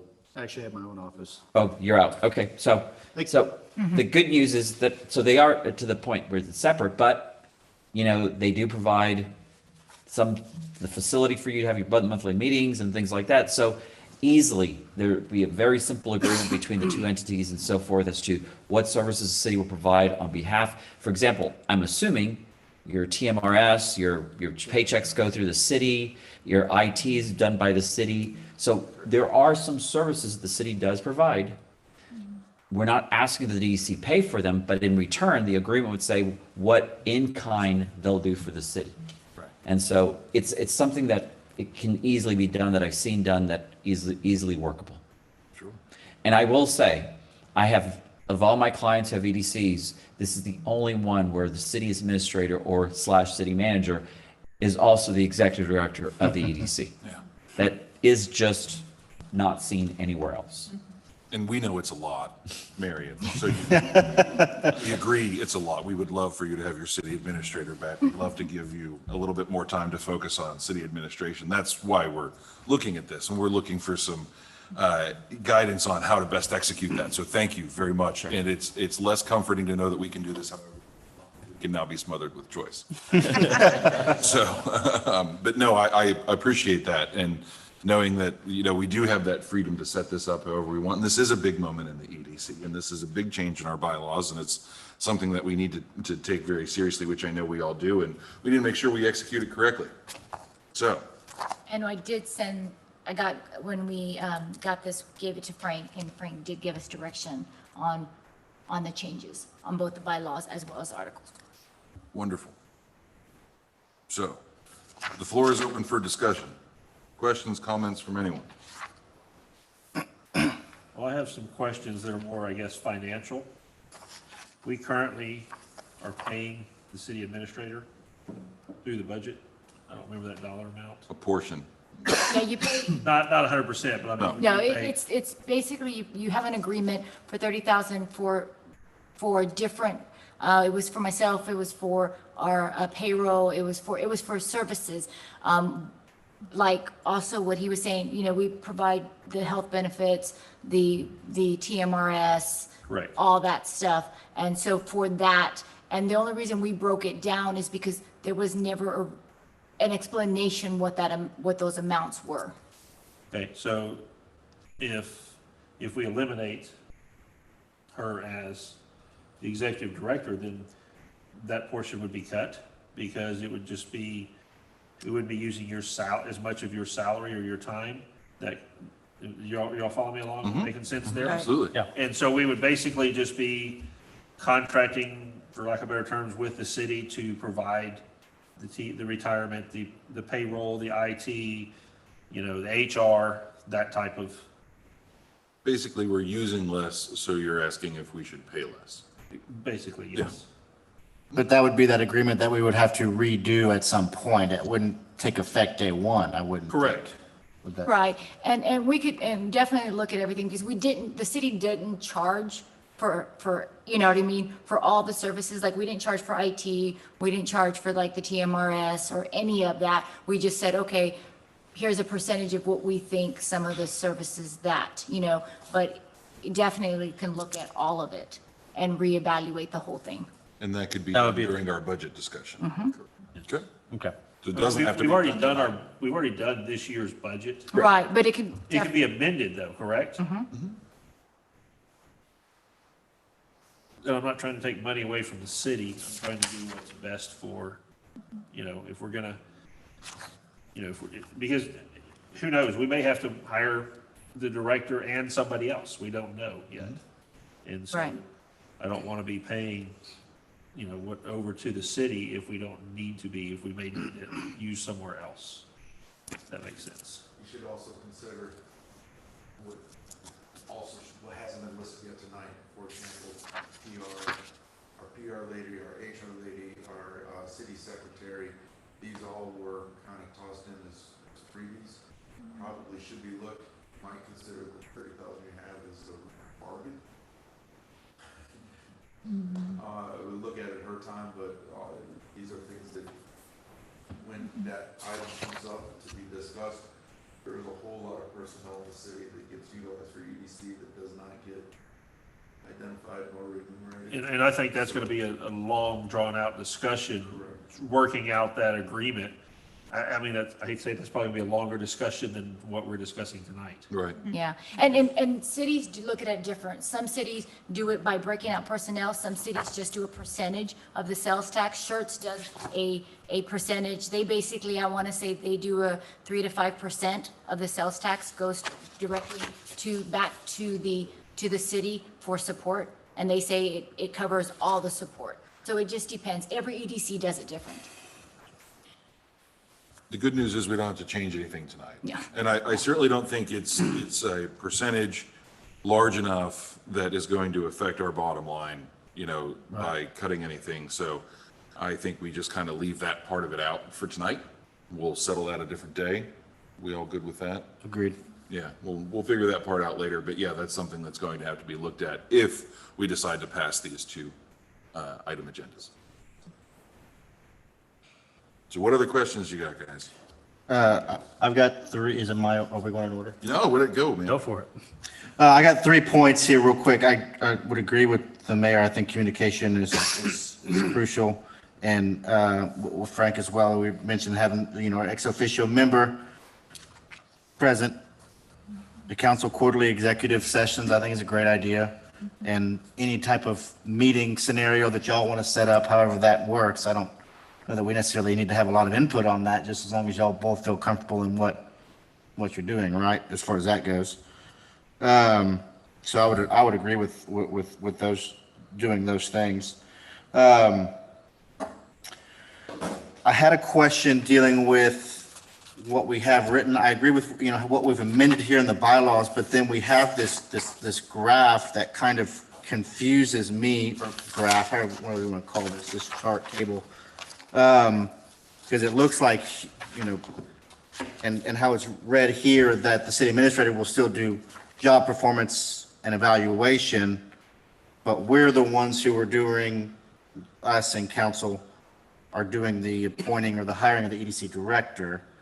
Would that not be more of a job that's shared by maybe those who are having the constant contact, whether that be the mayor, the board, or I know our president does a lot of communication with y'all on things that we have that maybe we don't actually have involved in. I guess my question there is, how are you going to be able to evaluate and do that And it if you're not would- necessarily right. involved like you are now? Does And that it- make sense? Yeah, and it would be me talking with, and it could either be So the two people that usually do the evaluation, it would either be myself or the mayor. It Okay. wouldn't be the board, you know what I mean, performance evaluations. Right. For that. So either, it could be, and usually that's what EDCs, and that's what I talked to Frank. I said, who usually oversees those type Right. of job performance evaluations and so forth? And he says it's either the city manager, administrator, or the mayor at that point, depending, and so it's not the board that does that. Now, we get input from the board, you get input from that to do the evaluation, but the actual job performance, because they are an employee, is done by either the city administrator or the mayor. Because they're an employee of Right. the city or Well, of the E EDC? Yeah, but the EDC is a board corporation, so Right. it's usually done by either the mayor or city, I just find it odd that we're the ones who appoint said person, but don't actually evaluate what they're doing. You On a- do evaluate with the. With input. With the input and so forth, yes. Okay. You also do your own evaluation because as the board, you're appointing, you can also appoint somebody else. So, let's say, I think your director's doing a great job, and I think, looking at, my evaluation, performance evaluation, you guys don't replace it. That's your choice to replace. It's the performance review, et cetera, those aspects, falls on the city administrator or mayor. But you still retain power to appoint as for the directors, right? Appoint the assistant director, the executive director. There still is just as a city-owned corporation, there's a type of reviewing performance, but again, I think that's more of a, correct me if I'm wrong, Frank, more of a mechanism in case the wheels fall off our bus, right? When we have good communication, I don't think you get to the situation of dealing with replacement or review that exceeds.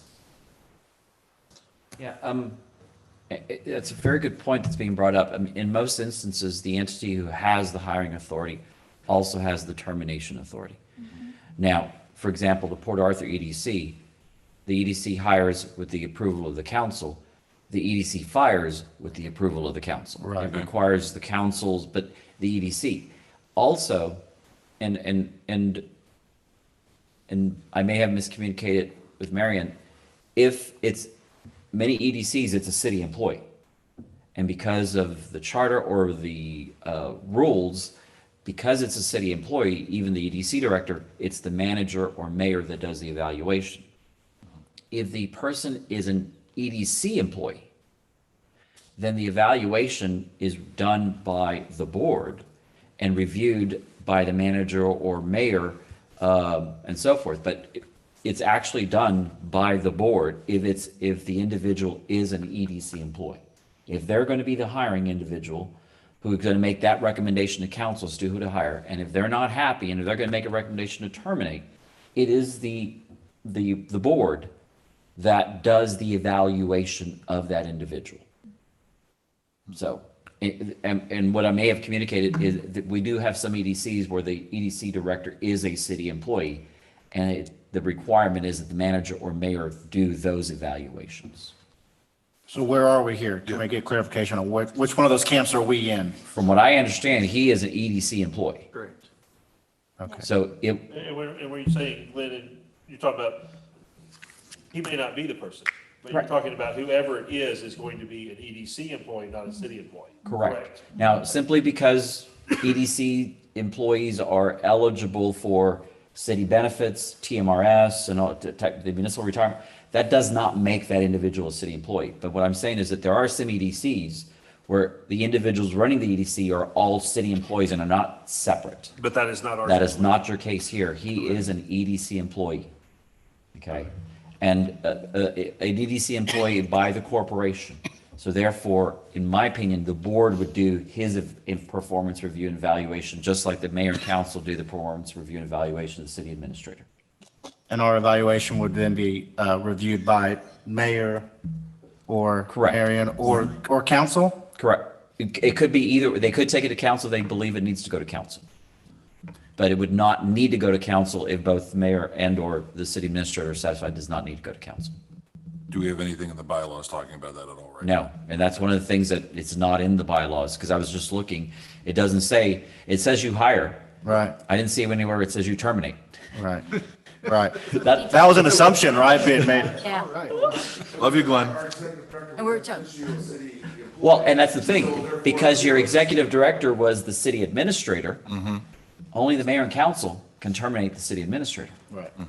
So that's probably why it's not in your bylaws.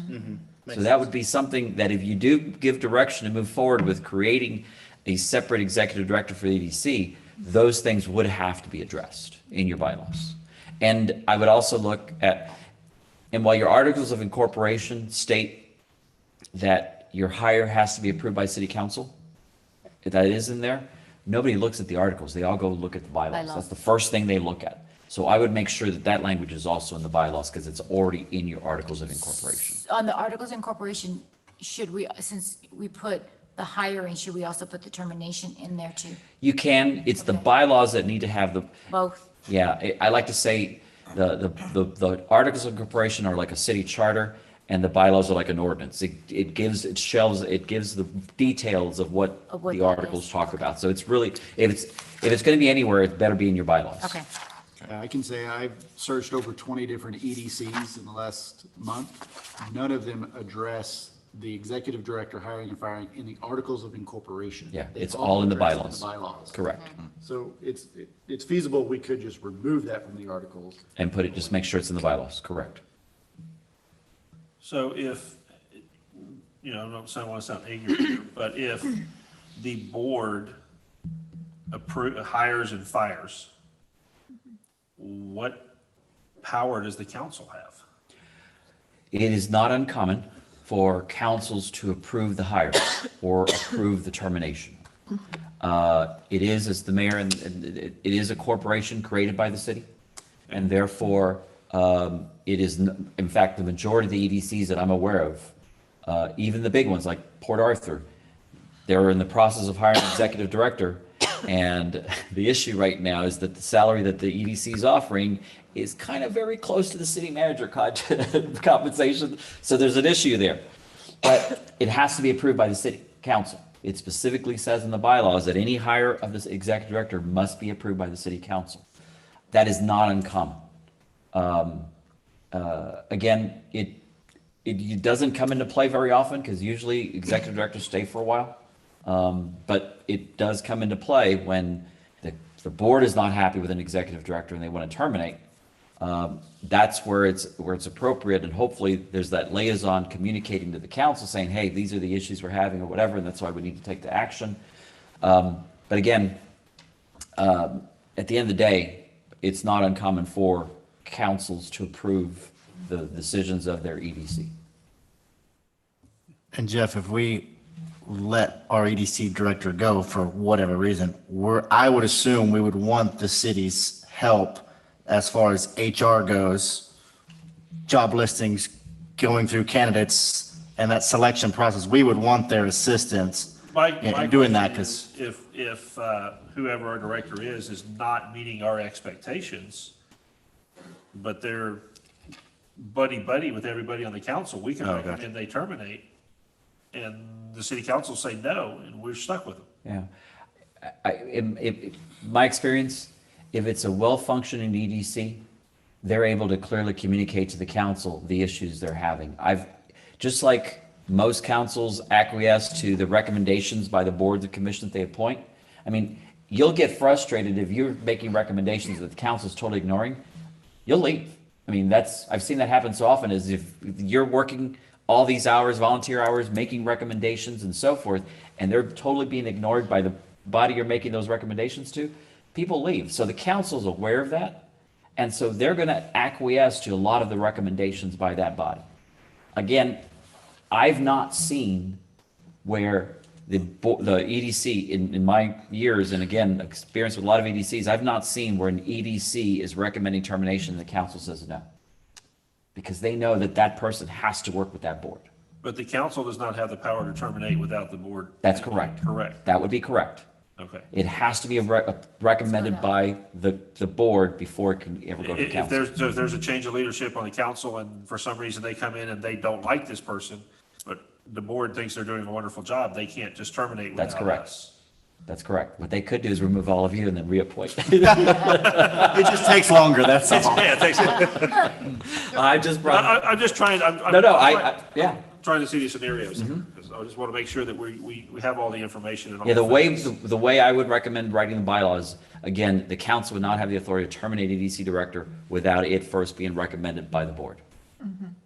And the same thing, you would do the hiring. They couldn't bring someone who they say, this is who we want you to hire, if that's not who you're recommending.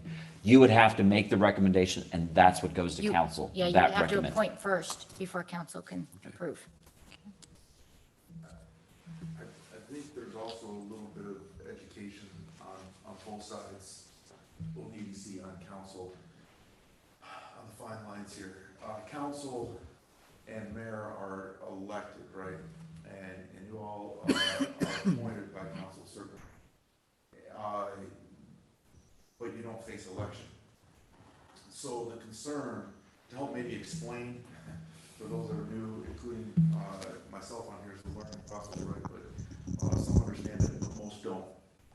The concern on council would be, okay, we appoint here, and now you guys have a large amount of money, right? And can move and now appoint whoever you want to executive director and take a large section of money and can do whatever you want, and we get elected out.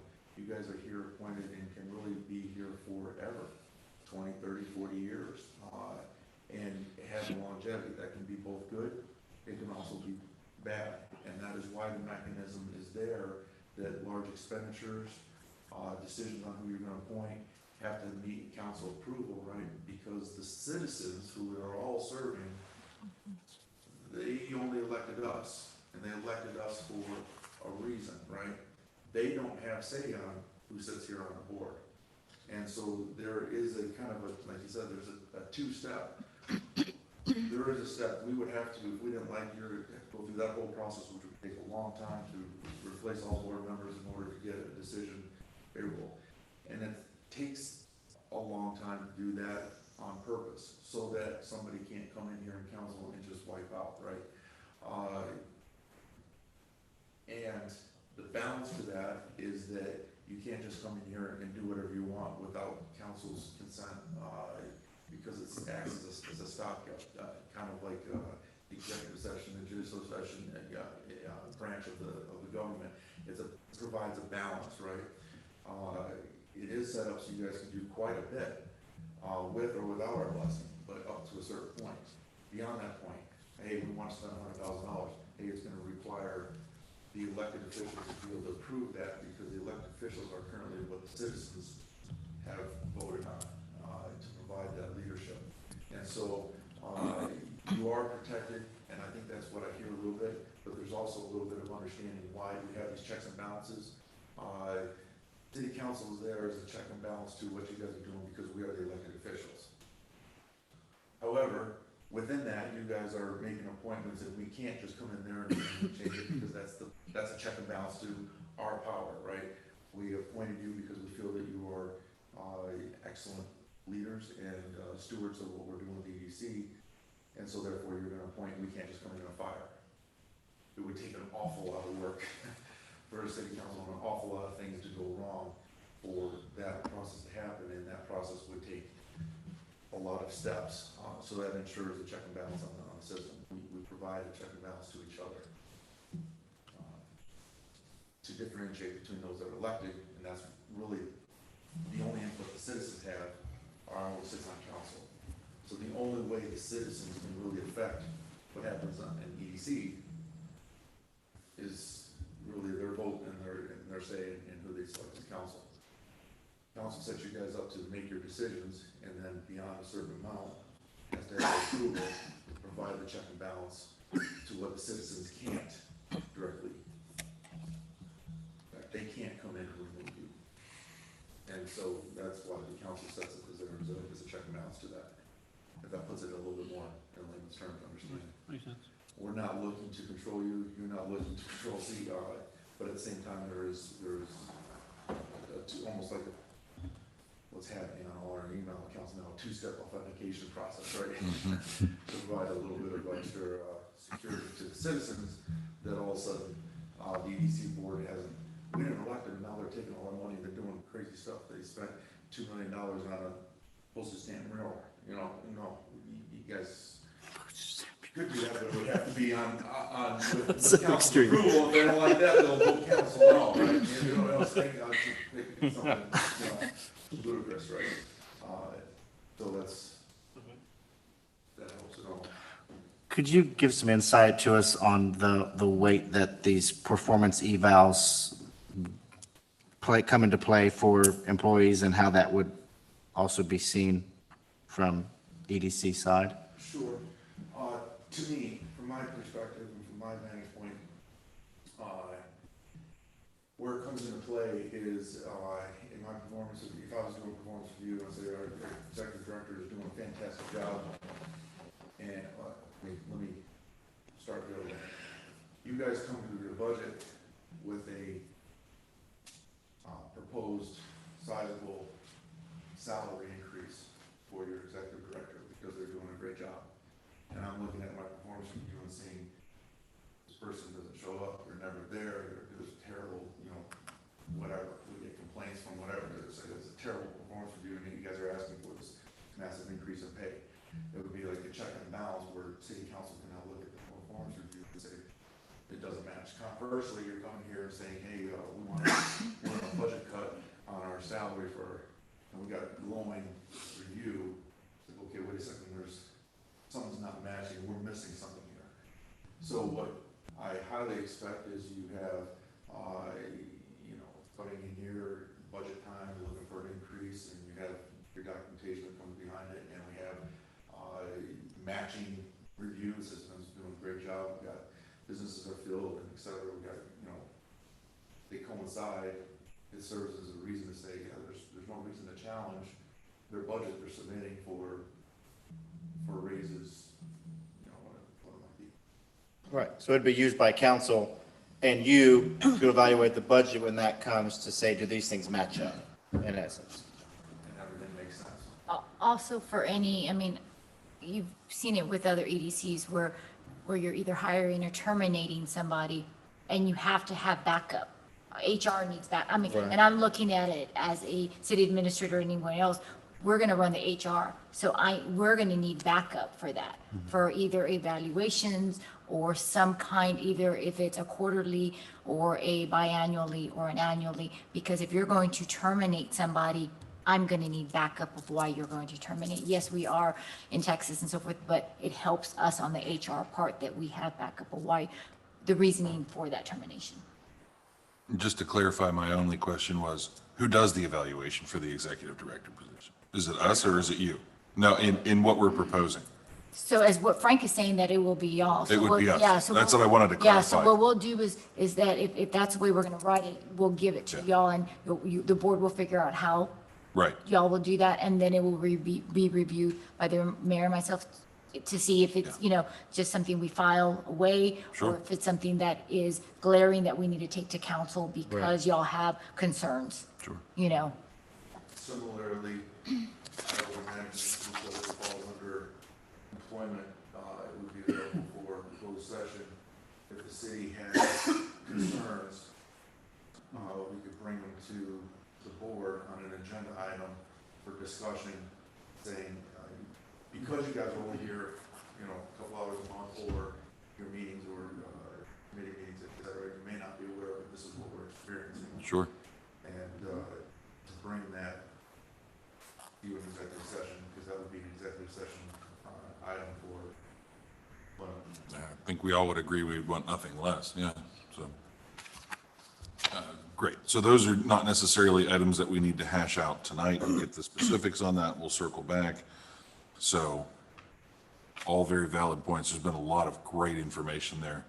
I know I've learned more in the last 15 minutes than I have all day. And that's saying something, so that's impressive. So is there anything else we need to talk about on these before we vote? I'm sorry. Go ahead. Oh, good. I have one other thing, and Frank, I think this is a question for you, just the wording in these parts that were changed. The way I read it, when it's talking about our city administrator being the ex officio representative, it's on page 5. Says that they shall have the right to take part in any discussion of the board. To me, when I read that, it sounds like they have to be present. If they're not present, then we can't have said meeting. Is that right, or is that not? No, am it I just means when understanding that when the city administrator is here, they're like any other board member with regards to discussion. right? That they participate, and they'll be able to participate in executive sessions, but that person will not vote Right. as an ex officio member. But no, if the person's not here, the board can still meet. Okay. Yes, They had the opportunity and they chose not to come. correct. Let's say it's an agenda and there's nothing that excites her to show up for. That never happened. Go ahead, Melanie. Mine was tagged on to what he was saying. I was looking at section 3.6.1, where the executive director shall not be a member of the board, and unless excused by the president of the executive director, shall attend all meetings of the board of directors. And I thought the same verbiage should be of the city administrator. And it didn't appear to be. So that was my only comment, that both, unless the president excused them. So that was my comment there. To require me to come to every meeting. And that's Oh, no. Without a, No. That's what- That was, it was 'Cause just it- saying. Well, that- it does, currently, Yeah. as And, the executive yeah. director, Yes. you are required to attend unless excused by the president. Yes. So what it's saying now is that if whoever becomes the executive director will have to be here unless they're excused from Excused by attending. the, right. That's not our city administrator, though. Right. If you approve these bylaws, it will no longer be the city So administrator. that's right. yeah. Right, Right. right. In present tense, it'll be Glenn. Right. Okay. So Glenn's got to show up to work. Maybe. He's Yeah. crossing Oh. his fingers and hoping. And section 4.1, just a grammar error. It shall the duty and obligation. That's all, just to correct that. It shall be the duty and obligation. I'll make that change. First person since 2014. 14, I got that. I used to proofread manuscripts for publication. I'm so sorry. Grammar is one thing. And then what I would recommend for the articles, it's simply just eliminate that sentence and not include it. Because again, it's usually not in the articles of incorporation. Okay. And just put it in the bylaws? And just keep it in the bylaws. It's easier to amend bylaws than it is articles of incorporation. And then, but once we remove it, we still have to send that. You still would have to send it to the state, correct? Okay. From your experience, is there any reason why what my note here? Oh, on the executive sessions, is there any reason why, or other boards of directors who have, kept that as just the board, if that makes sense what I'm trying to ask?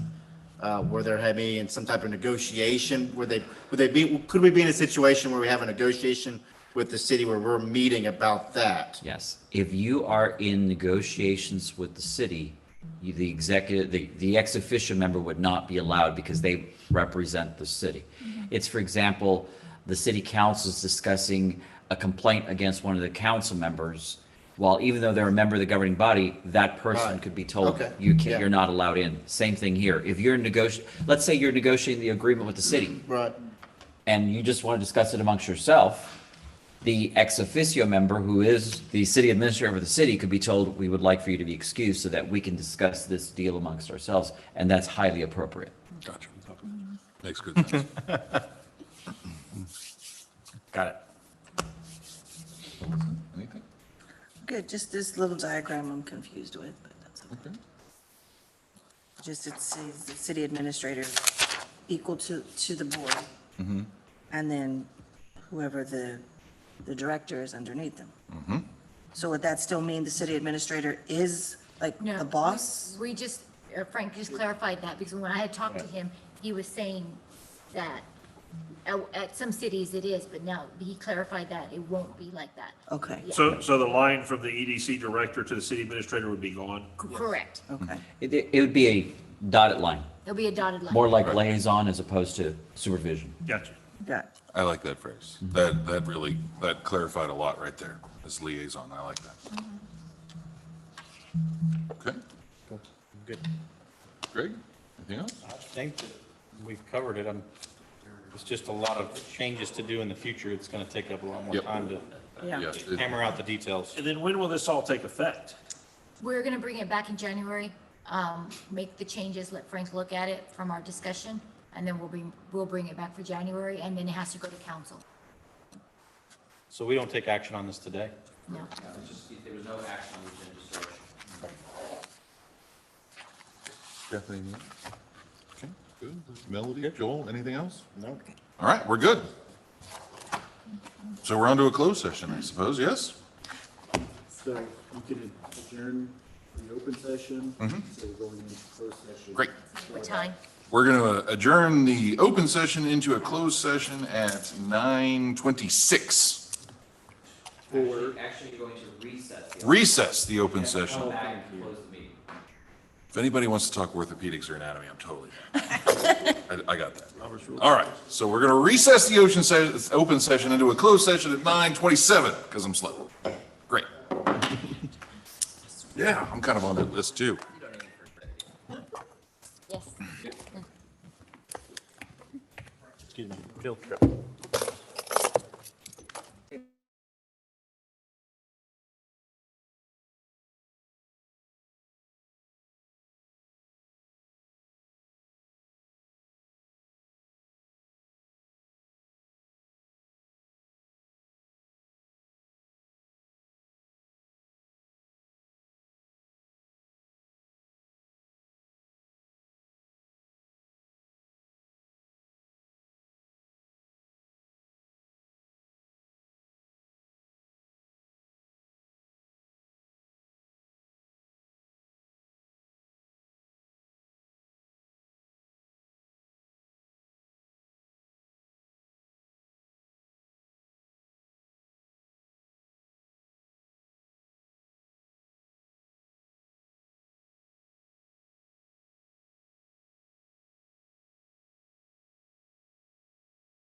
Okay.